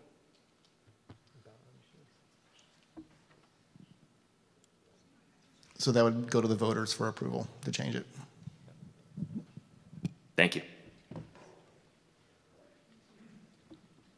Hello, thank you for doing this. My name is Martha Rich. I've been in Fairbanks for about 35 years, and what I haven't heard anybody talking about is we need to wean ourselves off of fossil fuels. We need to get used to not getting a permanent dividend. And so that's what's really on my mind. I've been in other states and paid taxes, and what I like about a sales tax is it brings money from out of state, and I think it's the only thing that makes sense. We need to get off of fossil fuel and wean ourselves and get a state and income tax. Thank you. Thank you, Ms. Rich. So I wanted to bring up a point. I was actually at Senator Coghill and Representative Wilson's constituent meeting that they had this morning. And there's some really good information. A lot of the discussion that we talked about today is about the permanent fund. And to your comment, Ms. Rich, on the permanent fund, the corpus is actually that the principal amount is actually constitutionally protected. So it requires a certain number of votes by the legislature in order to touch that amount. And it's a very high number, one that probably won't see. So the importance of that is the earnings that come off of that source of income. And really what the intent was when our previous legislatures and actually the voters of Alaska implemented that program. So Senator Coghill had some great information that he was able to share with constituents this morning in his meeting about some of that, about the original proposal that was approved by the voters and then also put enacted by the legislature. So I encourage folks to either seek out his office for that specific information or do some more research into that. There's some really interesting things there. So, sir, go ahead. Yeah, my name is Paul Warman, and I am a homeowner in Fairbanks since 1982. And I fully support Governor proposal. We don't need any more taxes or don't touch the permanent fund. That permanent fund has been the best on 60 years. We're going from like a couple of $1 million to $60 billion. And where it's like the one guy said, we're all spoiled. We want all these services, but they never cut the service ever. And they're adding more and more to the government, like the pre-kindergarten now. They add $8 million. People who are on dividends already, the state pay $18 million, I learned that from the budget, to the federal government for people to be on welfare to get dividend and welfare benefits at the same time. So our budget's been overgrown a lot. It needs to be cut. On Mayor Ward, I was glad you put a 4% on your budget for a borough maintenance building. And so I really thank you for that, because for the last 10 years, they haven't done it. And it's time for us to start paying for things that we can live within the budget. The school the Ryan School they destroyed, there was still bonds on that from the state, over like $1 or $2 million on it.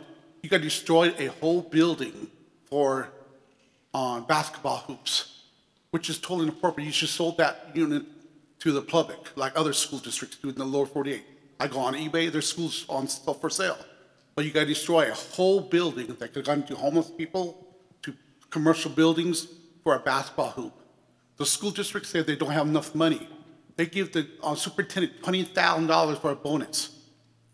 And that's ridiculous, and there's, they don't do any maintenance. They need to look at their funds and live within their means like I do. I have a business. When there are times that if there's not enough revenue, I cut things. Same thing with the state or the borough. You need to look at other ways to raise money. Thank you. Thank you, Mr. Warmer. Go ahead. Hi, my name is Phyllis Tugman Alexander, and I just wanted to say briefly, I appreciate you offering this opportunity to folks, but I'd like to say that I'd like to be an adult in the building and say it's okay to tax me. It's okay to have a graduated tax. I appreciate going to borough pools. I appreciate driving on plowed roads. I recognize that and the library and other entities require funding.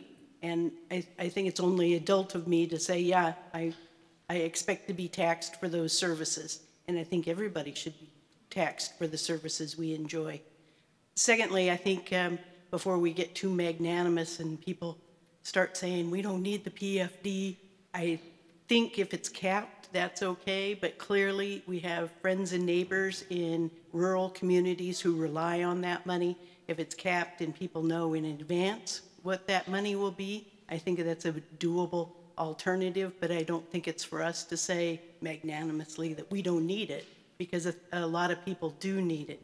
However, if a state income tax were initiated and it was done on a graduated level, then everybody would put into the services we receive, whether they get, $5,000 a year in annual income or, $200,000 and they work in Prudhoe Bay but take their money and leave. That seems fair to me. But I think my call is to just be clear-sighted in not harming others in our community or those outside of our community in an effort to get all we can for ourselves. Thank you. Thank you, Ms. Tuckerman-Alexander.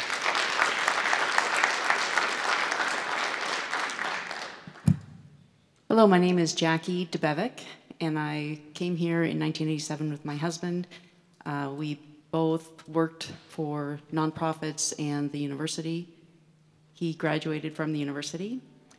I went, in 87, there was budget cuts going down, so luckily I was able to get a hall director job from somebody who left, but I don't want to have to go through the same thing. I actually went through a budget cut in 2014, my job ended from career services, helping students get jobs in the community. Luckily, it's back from 4 people down to 1 person. I did get a job at the Community and Technical College, so I'm working with students that are getting ready for jobs in the community. And as our dean always says, the community would not survive if we didn't have CTC to get into the jobs that we need. And some of the construction workers, or I mean, we need who I advise to get through their programs.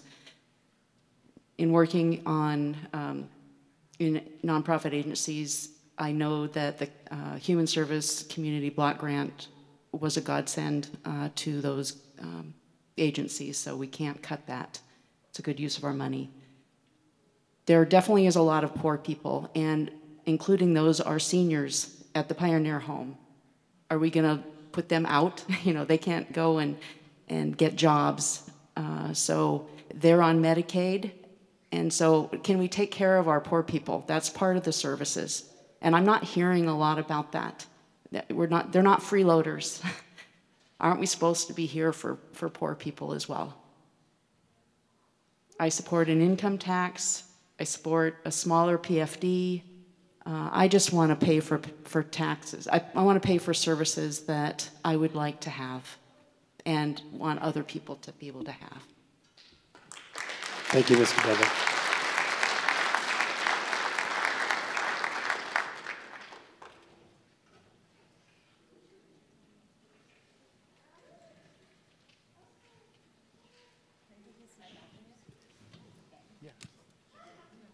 Go ahead and you can take it off the mic if you like.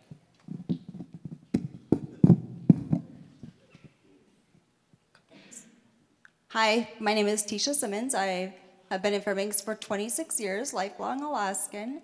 And I just want to say that I'm invested in Alaska. And when I say that, that means that, like the 2 ladies before me, I'm also willing to invest my money in Alaska.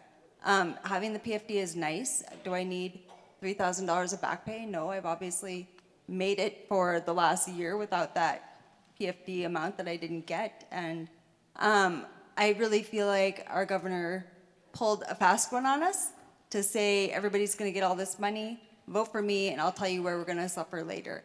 And I think that we're really facing that now.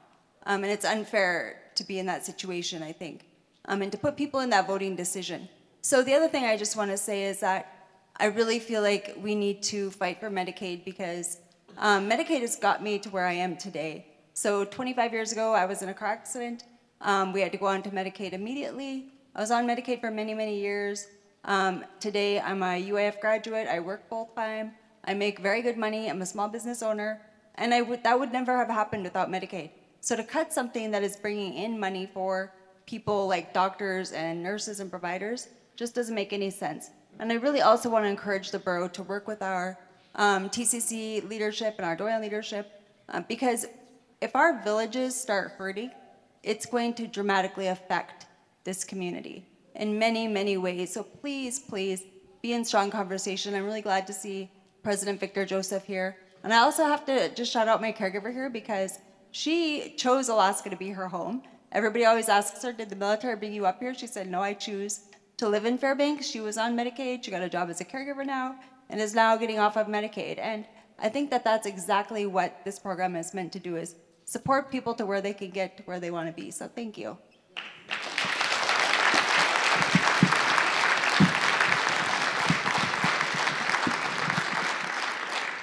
Thank you, Ms. Simmons.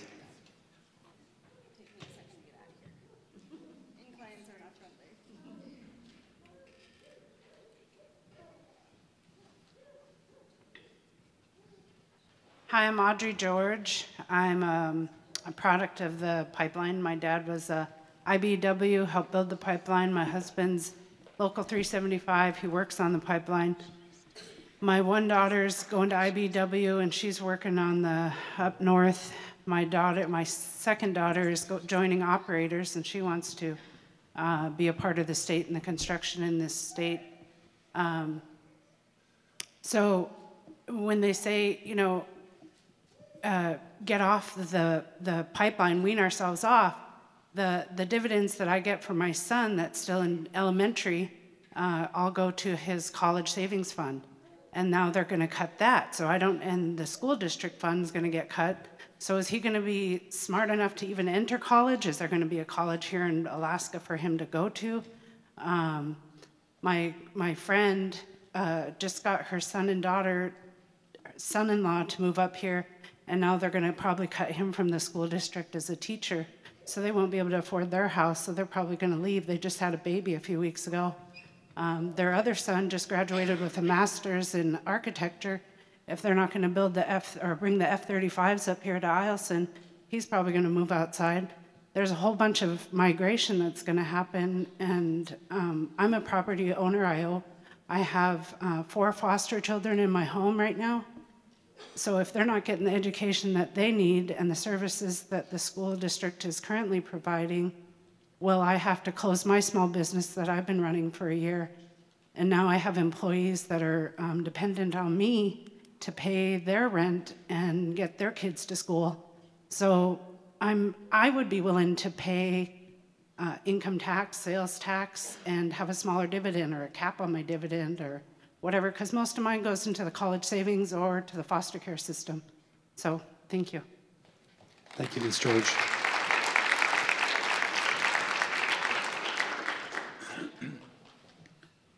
Thank you, Mayor, for putting this on. I think it's something that we should be able to do, voice our concerns in government and the services that it provides. I do not favor the governor's budget. I think that when he did this, it was really a wake-up call to all of us. It was kind of an insult to me, I thought. Back in time in 1965, I paid $4,200 for a new car. You go downtown now and try to buy a car or a truck, it's $45,000 or $55,000. So this gives you an idea that everything is going up in cost, or education, services that were provided by the governments to the people. We have to pay for them. I heard other people talk about the business they own and the responsibility they have concerning their businesses and what they want to do right for their whatever they earn. Now, I would like to see the income tax reinstated. Back when it was taken out, the state looked like it was going to be flush with money, lots of money coming in. We can do away with the tax. Well, look where we are now. We need that tax back. If we have a tax back now, we pay for it. That's what my dad told me. You work for what you pay for. You work and you get paid.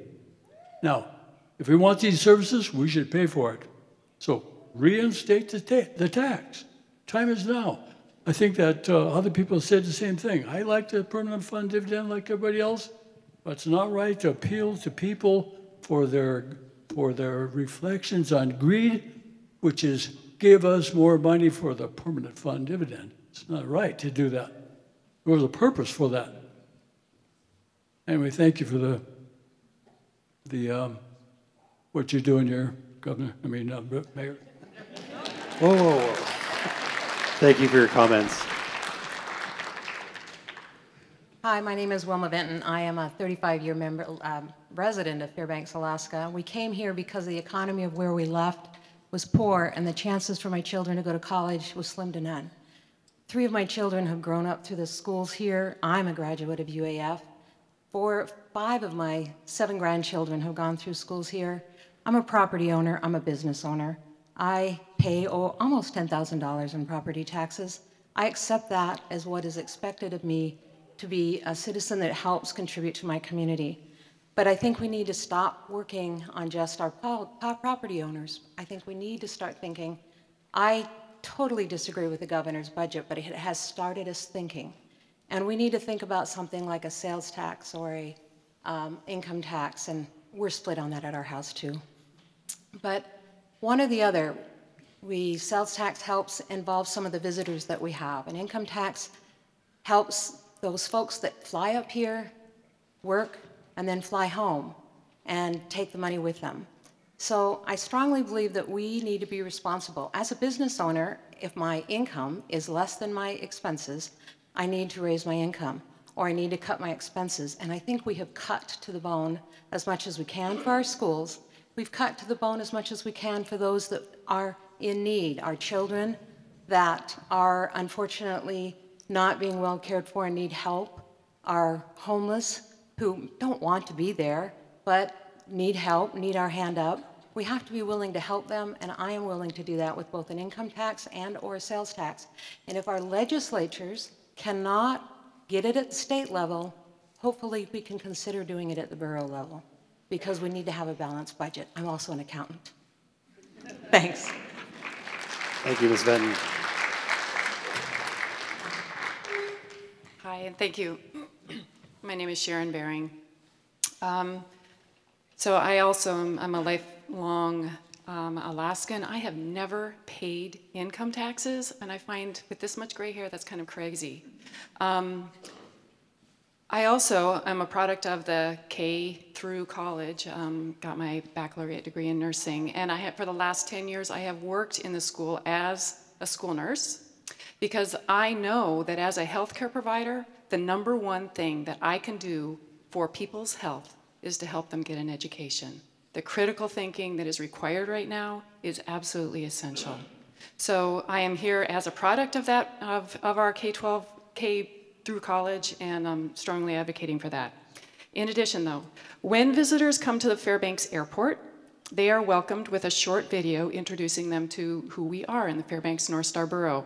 And it states that we are educated, we're active, we're merry, we're patriotic, we are family, caring, welcoming, industrious, connected to our heritage, and we are entrepreneurial.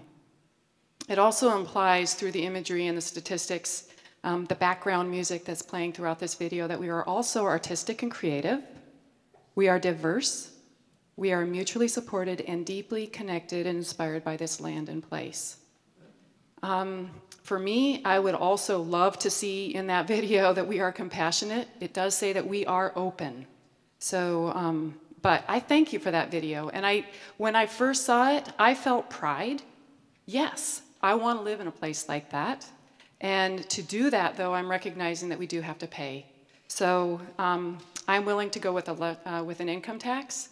I'm willing to go with less of a PFD. And I really want you to consider, and the state to realize, that we cannot be cutting those organizations that are bringing money in from out of state, and the university here in Fairbanks is a huge source of that. So, thank you. Thank you, Ms. Baring.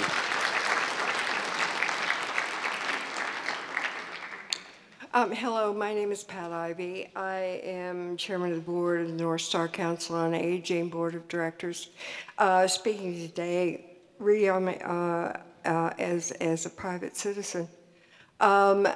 Just to lay a few things out, one is that personally I find the letter to the citizens of Pioneer Home totally unacceptable, and somebody needs to work on their people skills. Secondly,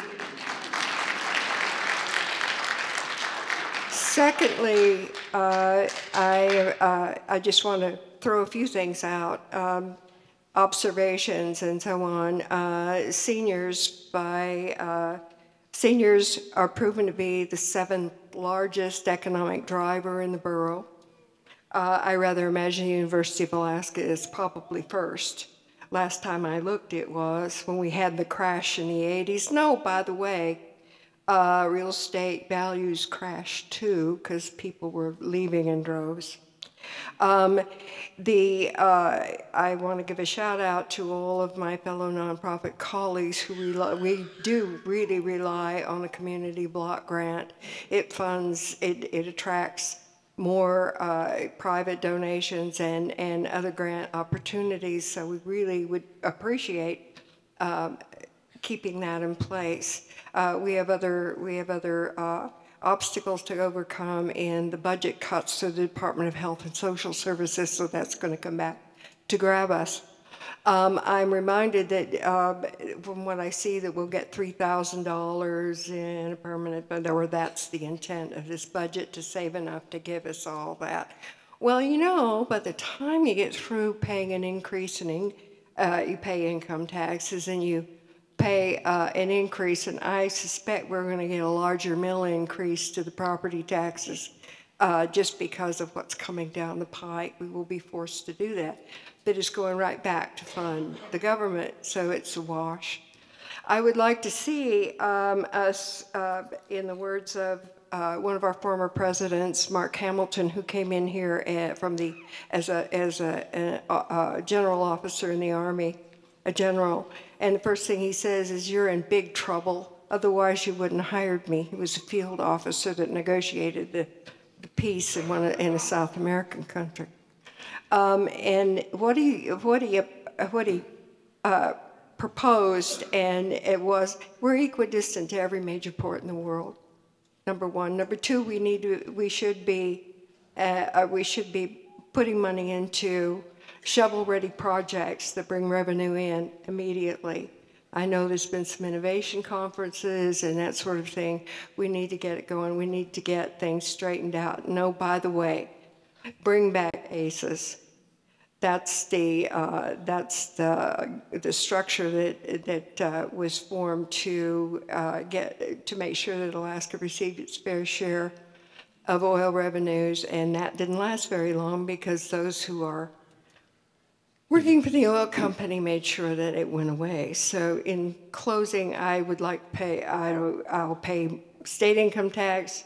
I recommend either a cap on the permanent fund dividend and take a portion of that to fund innovative projects so we can get diverse revenue, our revenue streams diversified. Thank you. Thank you, Ms. Ivey.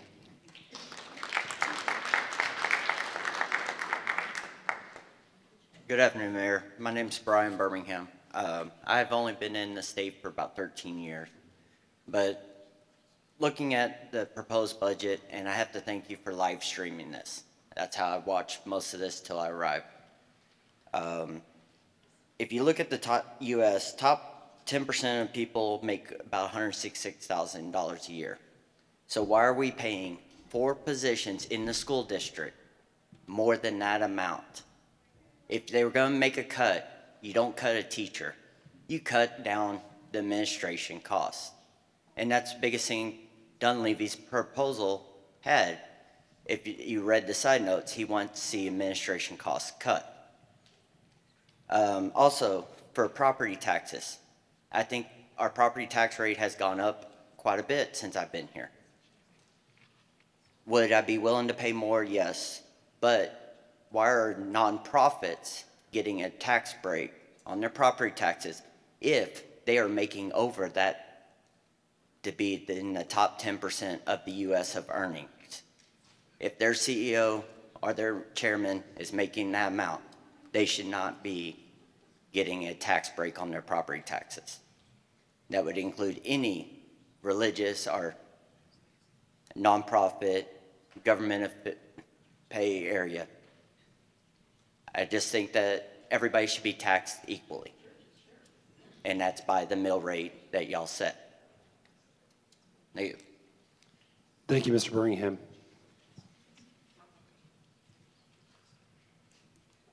My name is Christina Sinclair, and this is where I have built my family and where I intend to live for the rest of my life. And because of that, I want the best for my child and for his children, and so on. It all starts with Head Start, and that's being cut. There are several studies that have shown that Head Start and pre-K education helps to curb crime, to curb drugs, because we have an opioid epidemic at the moment.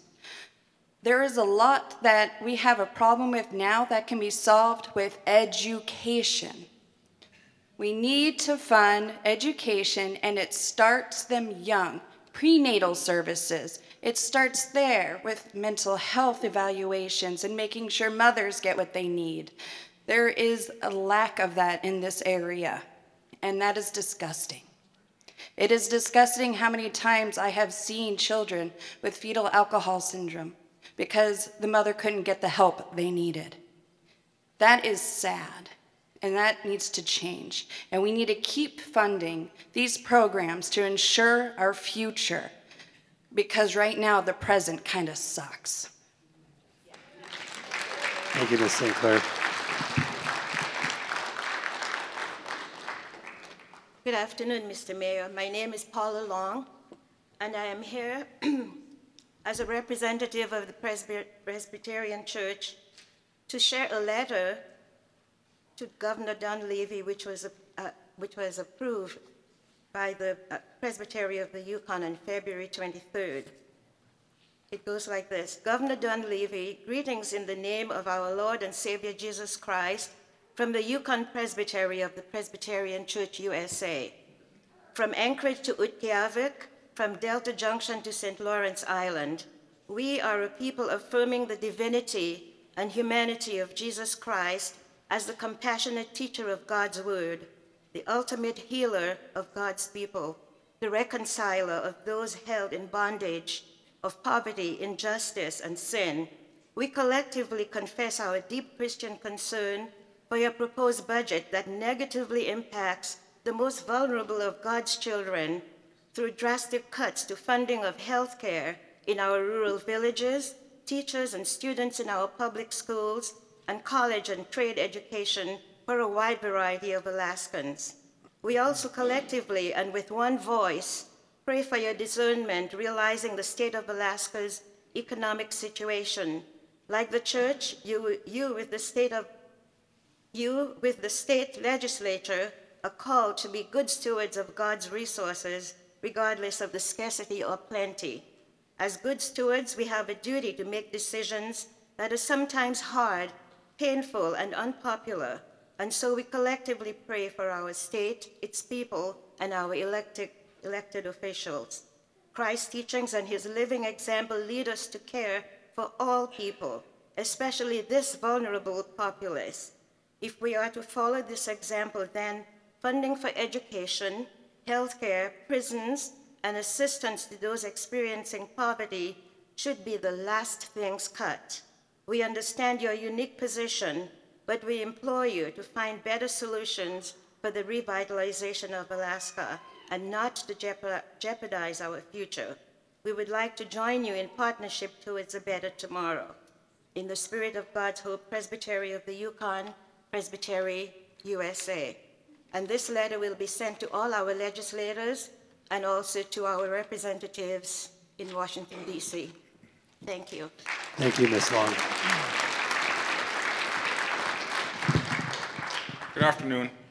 My name is Tristan Madras. I'm the first chief of my village in Caltag. I just had a few things that I wanted to bring up. You know, I'm contracted through the University of Alaska Fairbanks teaching traditional skin sewing and language. With this proposed budget, at the looks of that, my program will be cut. And that's taking away from not only young ones, but adults who want to learn a traditional art.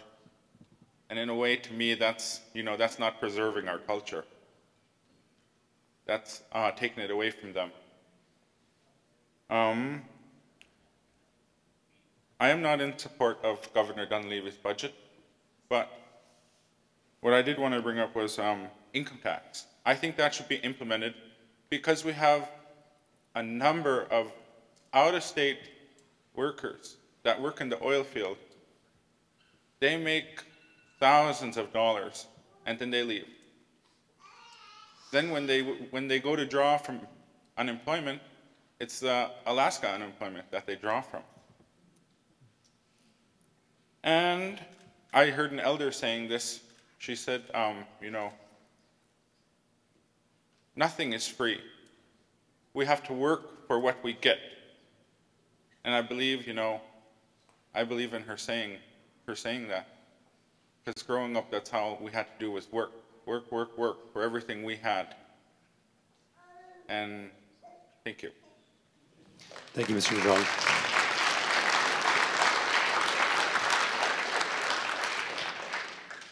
Hi, I'm Carl Castle, and I want to thank you, Mayor Ward, for hosting this forum for us today. I think you're doing a great job, way better than that guy before you that was sitting there.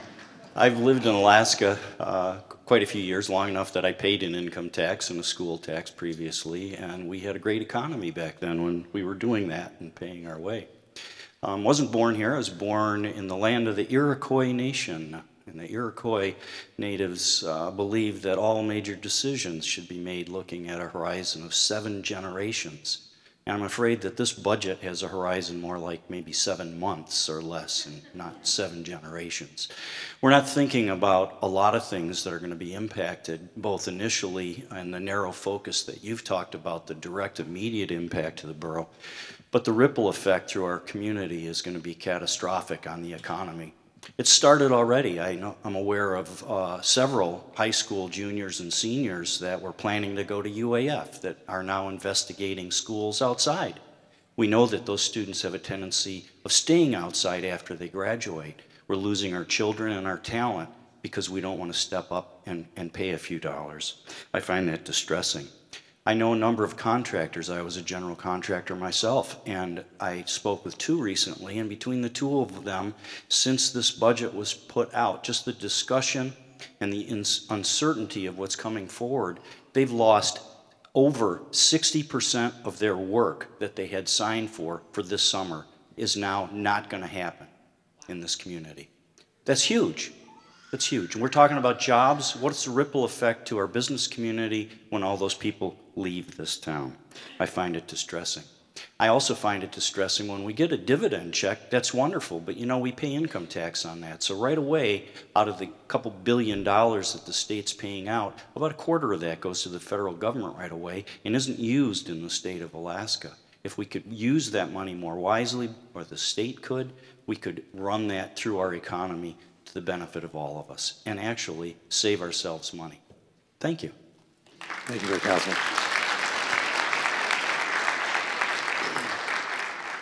Asa Dowdy, I've been here for 50 years, and we went through hardships before, and we survived as a community. Now, the governor's budget, very good. It woke you up. You may not like it or anything else, but it shows the mismanagement that has gone on before. We've had plenty of money from the oil companies. They got their share. We had our permanent fund. Let the people keep their permanent fund. They might tax us some other way, but when they tax us, we know where the money's going to because they have to justify it. Now, as far as the schools, we did have a school tax. We could have a school tax of $1,000 now. And the ones that turns in federal income less than $40,000 could be exempt. We could capture some money of the ones that's making good money on the slopes and such. We've got to have new ideas, and we've got to let the community participate. Our government here in the borough needs to be cut. I'm sorry. But they're like a business, and they take their money from us. That's the way it is. Now, I see no reason why the community could not plant all the flowers that's needed in this community. There's plenty of older people that would be willing to work and volunteer. We've seen it. Look at your churches. How many churches are there in this town?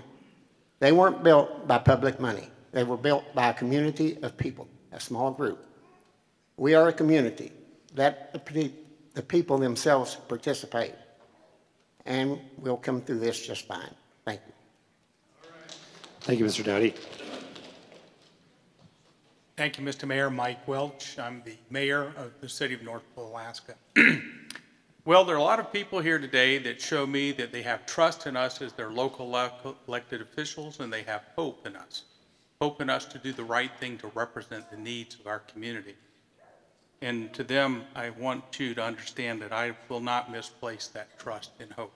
To those of us that are elected officials, I'll tell you this: hope is not a strategy.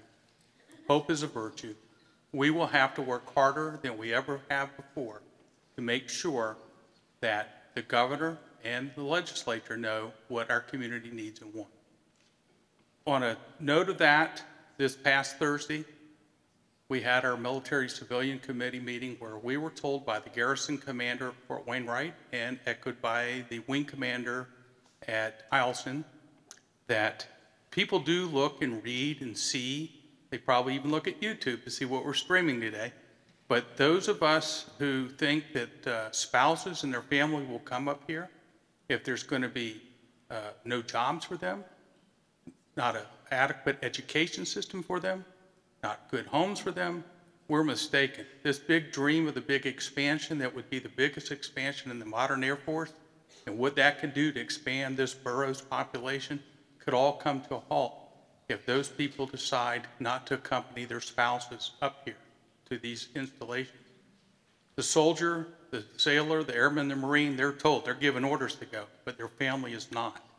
So it's going to be up to us to do whatever. And I would say the same thing will happen to businesses that we would want to attract here, especially those that are corporate headquarters outside of Alaska.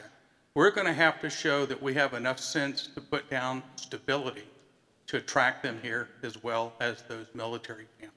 Thank you. Appreciate it. Thank you, Mayor Welch. Hey, I'm Andy Durney. I spoke earlier, but I do want to point out I was 40 seconds short. Okay? So can I get my 40 seconds here? We'll give it to you. Am I okay? Okay. A number of things with the governor's budget. Some of the flaws. Okay. It says we want to cut spending. Okay, that's the message. But the action is just recently the governor's office hired a director of communications who's paid upwards of $15,000 a month. The message doesn't match the action. We say we want to bring jobs to Alaska. At the same time, the budget proposes shipping the entire, the prison system out to out-of-state, for-profit corporations at a no-bid contract. The message doesn't match the action. We say we don't want taxes, but we take away the ability of municipal government to generate taxes, like in the borough here, and we're forcing municipalities to raise their taxes. So the message doesn't match the action. Thank you. Thank you.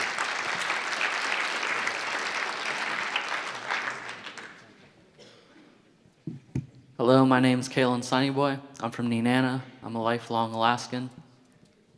I'd like to say I oppose the governor's budget, and I think it's really important to keep our rural schools open. And we can't raise the cap. The 10, that's hard to get 10 students and to get 10 of them to stay year-round. And closing our rural schools will it'll set us back and it'll further us from our culture. And it's not easy, like sending kids away to go to like boarding schools, and because that's a long time to be away from home.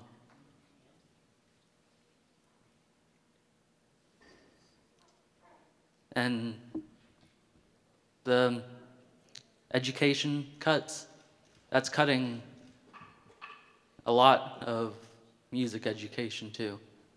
And like how much more can you cut from music? Right now, there's like once a day for a week. Like growing up, I was fortunate to have 5 days a week, an hour long every day, music classes from kindergarten till I graduated high school. So that means a lot to me. I would sooner lose our PFD. I would sooner see us have a sales tax and an income tax before compromising our education. Thank you. Thank you, Mr. Sunnyboy.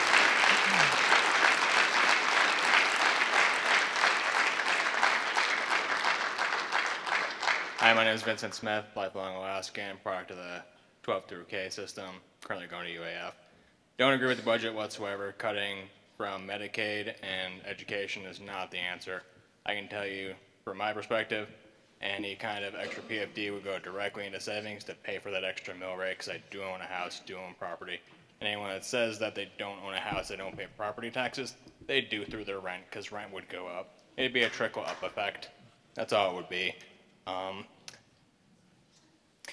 And from my personal experience, without Medicaid, the Alaska Medicaid system, my family would be bankrupt, because Alaska's mental health facilities are vastly inadequate. So we had to go out of state for, sorry. It was a very emotional time in my family, because we had to go out of state to have my stepson receive proper medical treatment for mental illness, which Alaska did not provide at all. So if we didn't have Medicaid, we wouldn't have been able to afford that whatsoever. And we all enjoy Alaska. Alaska has a lot to offer, but cutting those programs will not solve anything. Thank you, Mr. Smith.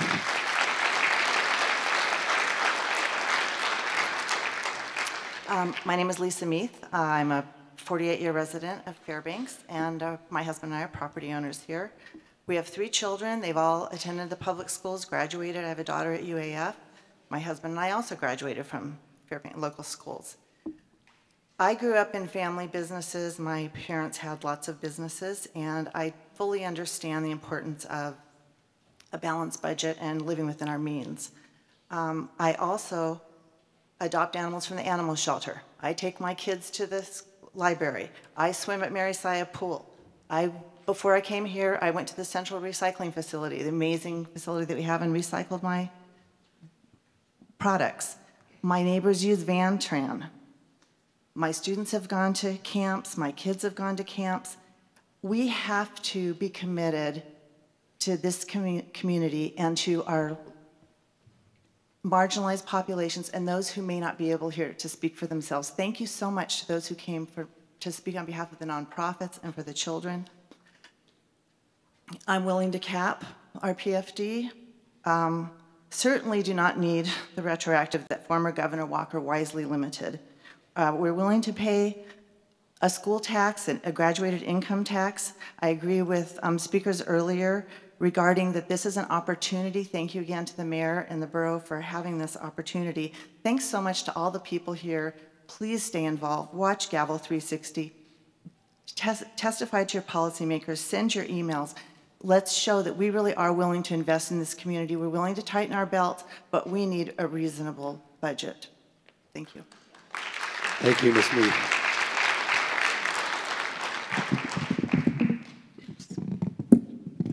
My name is Mary Claire Andrews. I'm going to hold this so I don't have to go like this. Anyway, Mary Claire Andrews, and I just want everyone to know, and everyone up here to know, that my heart is full. It is so wonderful to come to a meeting like this and see people who are so concerned about their community and care so much. I think that's why our city is called the Golden Heart City. I think Dunleavy's budget is heartless. I don't know when the philosophy became that government needs to be run like a business. Government is not a business. The bottom line is not the only thing that's important. The government exists so that the public's needs can be met in many different ways. Those needs oftentimes are needed, go for those who have the least. That's part of what government's job is. My dad raised us, and he used to say oftentimes, "There but for the grace of God go I." And I think that's what everybody needs to think when we're thinking of those services that are going to be cut, or those services that are going to stay, whether we're going to pay income tax, whether we're going to pay sales tax, whether we're going to cap the dividend, what it is we're going to do. I think we need to keep the heart in everything that we decide. And I'm so happy to see that that's happening.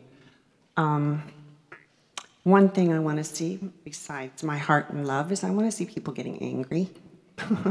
I want to see people saying, our legislators and our boroughs, we're not going to stand for this, and we're not going to do what you're asking us to do. I appreciate all the work that went into providing us a look at what the budget would look like here just in our community. but I think it's wrong. I think it's very, very wrong, and I want people to get angry, and I want people to fight for what we need. Thank you. Thank you, Ms. Claire Andrews.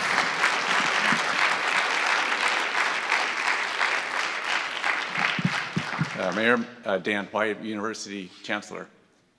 Just like to thank everyone who in here who's a alumni of UAF or has children who have gone to UAF. You're all members of a world-class university, and we appreciate that. Thanks for this forum. I just wanted to share a couple of numbers with you. 40% of our budget, the University of Alaska writ large, the University of Alaska's budget comes from the state. 134 million is the proposed cut to the university. That represents about 40% of what the state gives to the university. What Fairbanks, UAF, receives of that is about 40%. So for us, that cut would represent something like $50 to $60 million. That money is money that we use to get the rest of our budget. The rest of our budget is made up of federal grants, made up of tuition, it's made up of fees, it's made up of philanthropic gifts. So of course, if that is cut, then there's a follow-on impacts of that. But you know, I think as we think about those numbers and we think about the borough's budget, and we're all connected, and I think we need to think also about the hospital and about the military bases and find a solution for us all together. And we're, of course, committed to working with the borough, and I know that you are with us too. So thank you for that, and I look forward to finding a solution together. Thank you. Thank you, Chancellor White.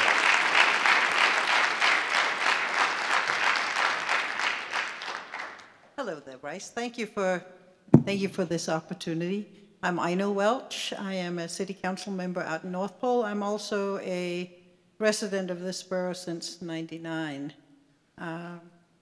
One of the things that working for the school system since 2001 or so, I see a lot of issues within the school system, and I know that that's one of the things that people are very worried about.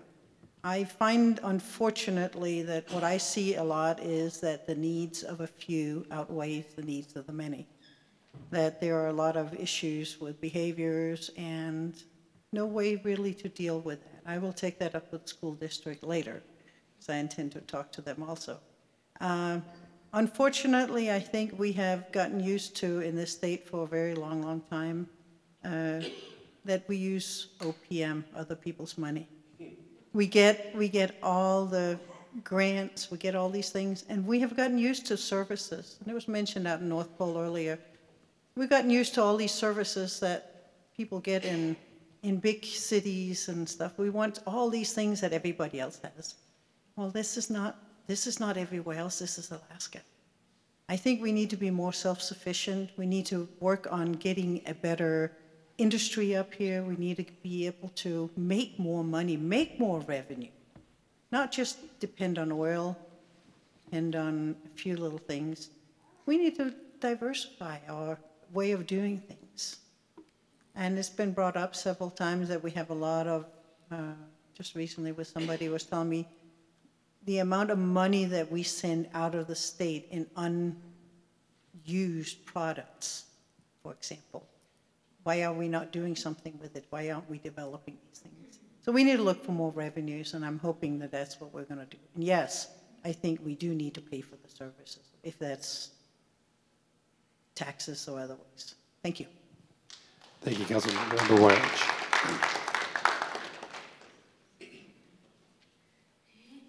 Thank you for this forum. My name is Ray Ward.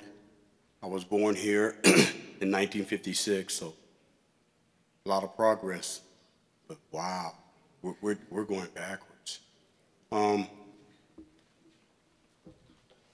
I said, I worked here, lived here. I have great-grandkids here and grandkids, and just K through 12. We're trying to eliminate our future. But the university is important. Everything's important. I really pray we take a step back and look. And because of not true vision, that this forum enlightens everybody, because we're really going backwards. It's sad. It's sad. out of all these years, my 62 years being here, I never had to come to something like this. And I've seen a lot of things, you know, but I pray everyone, and like she said, we're the people, we're a government, people by, for the people, but we're not a business. And we can see that on a national level.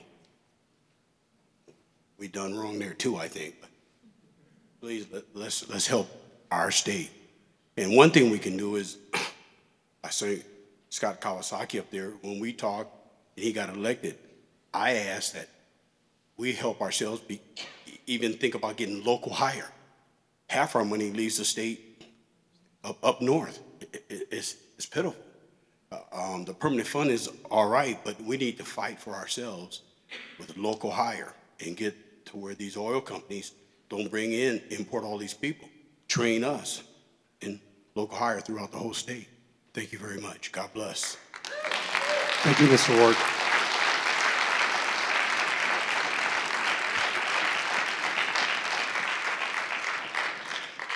So it does look like everyone maybe that has had an opportunity to testify or come down and give comment. Anyone else? Oh, we got one more.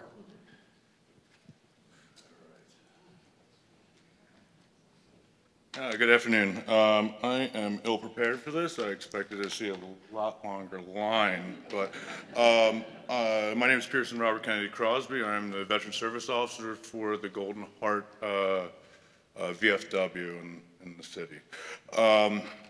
We are, and I want to mention that I've only come to Alaska about a little less than 4 years ago.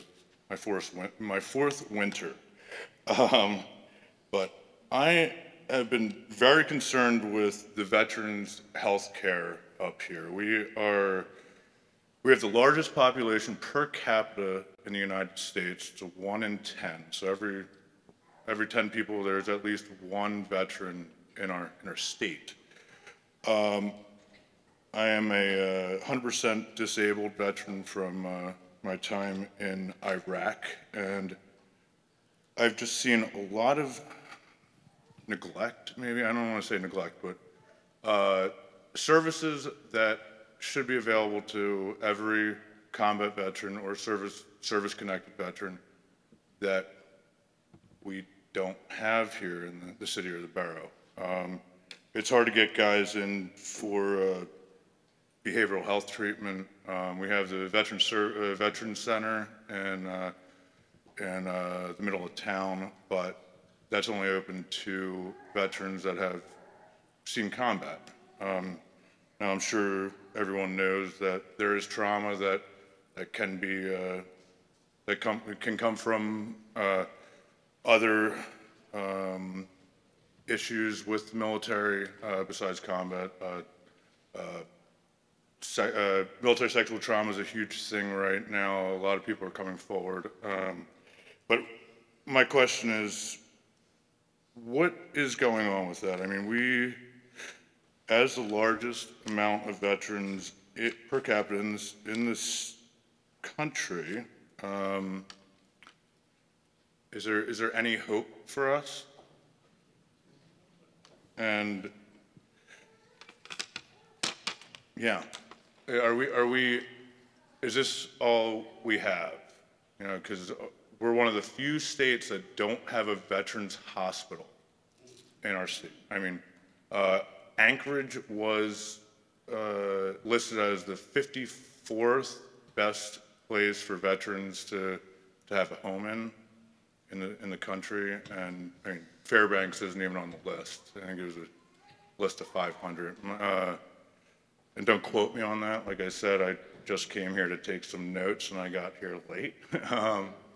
But is there anything I can do to reassure veterans that are coming up here, and along with a gentleman earlier saying that the dependents won't have jobs here, or it doesn't look like there's going to be jobs here. Thank you, and have a wonderful day. So on your comment, thank you, Mr. Kenny Crosby. I know Senator Sullivan's office and our congressional delegation have been working diligently on the issue of veterans health care in the state of Alaska. And so I don't have anything to share with you at this time, but I know that our congressional delegation has been working on that. I know Senator Sullivan in particular is very passionate about that. So we will definitely follow up in the mayor's office. Thank you, Mr. Mayor. Thank you. Hi, my name is Tim Parker. I'm a teacher at Lathrop High School and currently serving as the president of NEA Alaska. Yes. So I get to do this job for a bit and then go back there. You know, we haven't heard from a ton of educators here today, but there's something that educators do care about. We love student learning. We love making sure that that happens in classrooms. And I think what, you know, whether I have 30 kids in a class or 40 or 45, the thing that's hard is when you put that many kids in a class, not as much learning happens. And that's the kind of thing that really, you know, it makes you sad. It makes you want to, you know, wonder what you're doing when you're as you're an educator. And you know, we want the best for our kids. And I think that the gentleman over here mentioned the word greed, and it's been popping around in my head a bit too. I mean, to put kids in a situation where they're not able to learn, it's not something that I think we should do lightly as a society. We scaled back some of our funding for education over the last 5 years here. We certainly haven't kept up with inflation on that funding, and the result has been larger and larger class sizes and fewer programs and opportunities for kids. And it's really up to the community to decide where we want to go and what kind of schools we want to have. And so I'm all ears, and I want to listen to that, and I take a lot of notes and think about it. But in the end, it just doesn't seem right to take that away from kids and make them carry this burden on their back. I mean, it's a problem. We as a society need to face up to it. We need to work together collectively to solve it. So thank you, Mayor. Appreciate it. Thank you for your comments.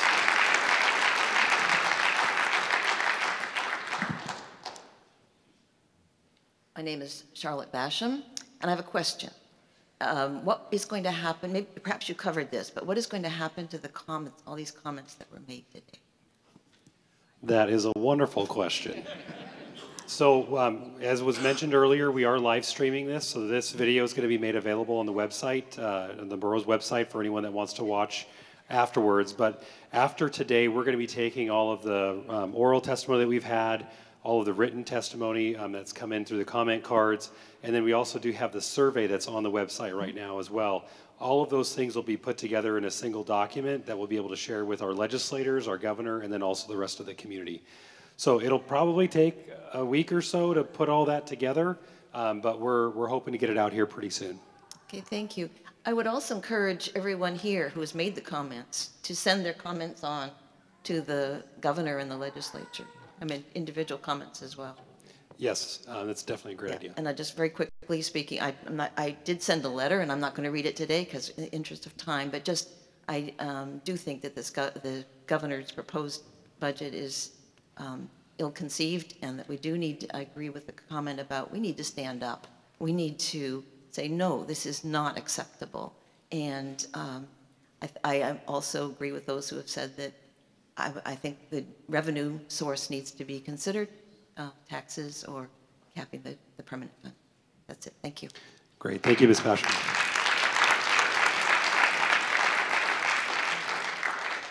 And like everybody else, thank you so much for allowing us the opportunity. My name is Sandy Ryan, and I too am an educator in Fairbanks. I am at the other high school in town, West Valley. I currently serve as the Fairbanks Education Association president. So when we were talking, and there's been a lot of talk about education today, and what is at the top of the pinnacle, unfortunately, is there is a shortage across the nation for educators. And when we talk about the servicemen and not bringing their wives, we're also looking at the instability of the community of the state as a whole if we can't attract and retain quality educators. For the first year in a very long time, Fairbanks had difficulty filling positions in elementary schools. We've historically had trouble filling positions in special ed for many years. When I got my job here in 1994, I interviewed in '93, and there wasn't a single mathematics position available. I'm a math teacher. I'm breathing. In Texas, I could get a job any place. So we have gone a long way in the 24 years that I've been in this district between attracting and retaining the absolute best in the nation and in our state system to looking for those that are potentially left over. Also not training our very best students to go into education. So I too, like many of us today, could take a cap on the permanent fund and would be looking at state income tax. Thank you for your time. Thank you, Ms. Ryan.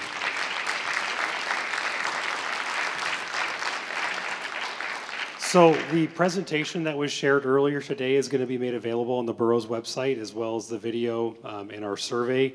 I'd also like to, as we're kind of wrapping up here, I think there's a few more folks coming forward, but I would like to give a special thanks to the mayor's office, all the folks that I get the privilege to work with, to be able to pull this together, to Mr. Jim Williams, Chief of Staff, and Ms. Debbie Brady for being here on a Saturday to help answer our questions that we've had. Also like to thank the school district for making this facility available to us. So that was definitely a nice thing for them to do.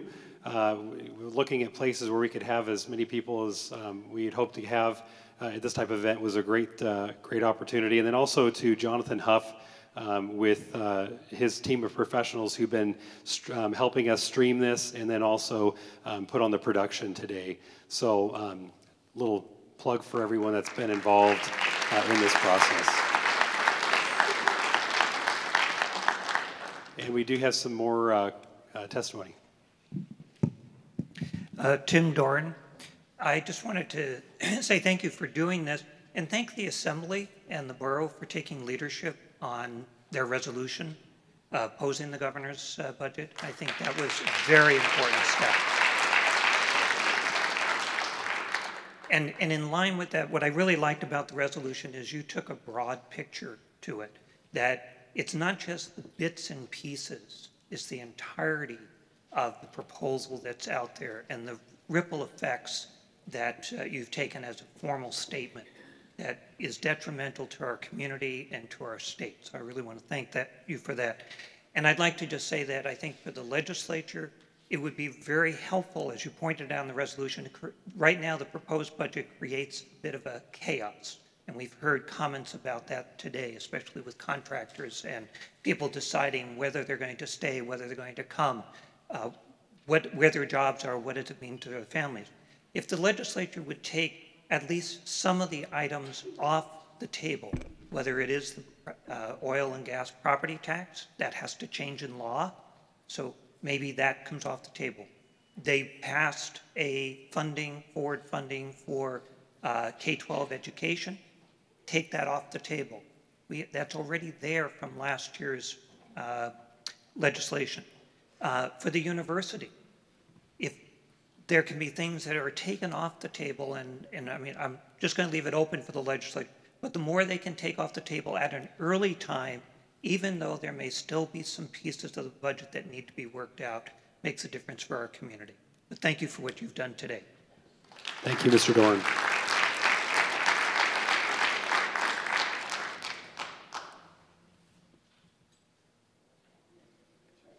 Good afternoon. Thank you for having this forum here. I am Jasmine Atkins Brown. I am an educator within the Fairbanks North Star School District. And at the moment, I have the privilege of representing the support staff, so ESSA, within the Fairbanks North Star Borough School District. And I come after, Tim Parker's statement and Tim Dorn's statement and Sandy Ryan's statement. They all touched on a little bit of what I've heard today, let alone what I would stand here for. And I just want to bring a little bit of facts, even just with the support staff. So I appreciate all that you guys have done in the fact of your statement against the governor's budget. However, I want you to also realize that by us putting forth a budget, even the district's Armageddon budget of cutting possibly at least 107 people just to make this budget happen, the ripple effects that Tim Doran was even talking about. The support staff, over 80% of us work 2 jobs at least.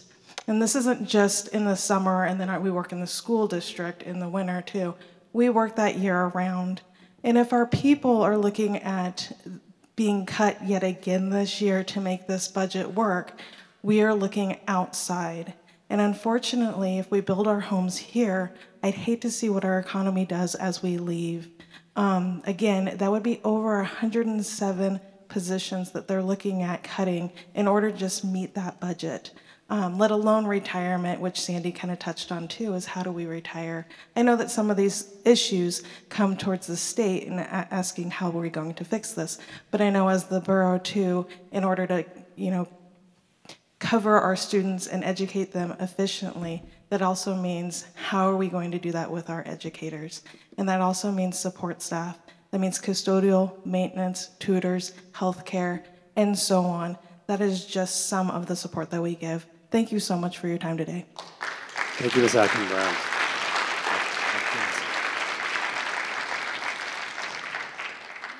Well, I think we maybe are at the end. Is there anyone else that wants to give comment today? All right, with that, we'll wrap it up here. Thank you, everyone, for your patience being here today. Thank you for engaging with this town hall and being able to provide your comments. A little bit of a takeaway, I think what's going to be really important, we're going to do our part to share this message with our legislators and with the governor's office. But I think what really is going to be helpful is if you, as citizens of the community, would reach out to our legislators as well. Like I said, we're going to share this information we got today, but reach out, let folks know what it is that you don't like, what it is that you do like, and as we're looking at here with the cuts that that have been proposed, if you have alternatives on how to pay for those things, that's one of the things that we've heard from the governor's office. Is if you are okay with an income tax, if you are okay with using permanent fund, share that message with your legislators, share that message with the governor's office, because those are what's going to help develop the policy for the budget as we move forward. And so I know there was a little bit of discussion out there about being angry. Me personally, I don't necessarily think that's the answer that I'm going to look for from my community. What I'm going to look for is I want people that are going to put their nose down and they're going to say, we're going to crunch the numbers and we're going to look to the future and we're going to share the vision that we have, that you have as citizens, that I have as the mayor, that we have as elected officials on where we want to go. That's the message that I want to share. So thank you everyone for being here today. Thank you for everyone that helped make this happen. We do have the survey, like I said, it's going to be on till Monday. Share it with your friends, get out there, and enjoy the rest of this beautiful day. Thank you.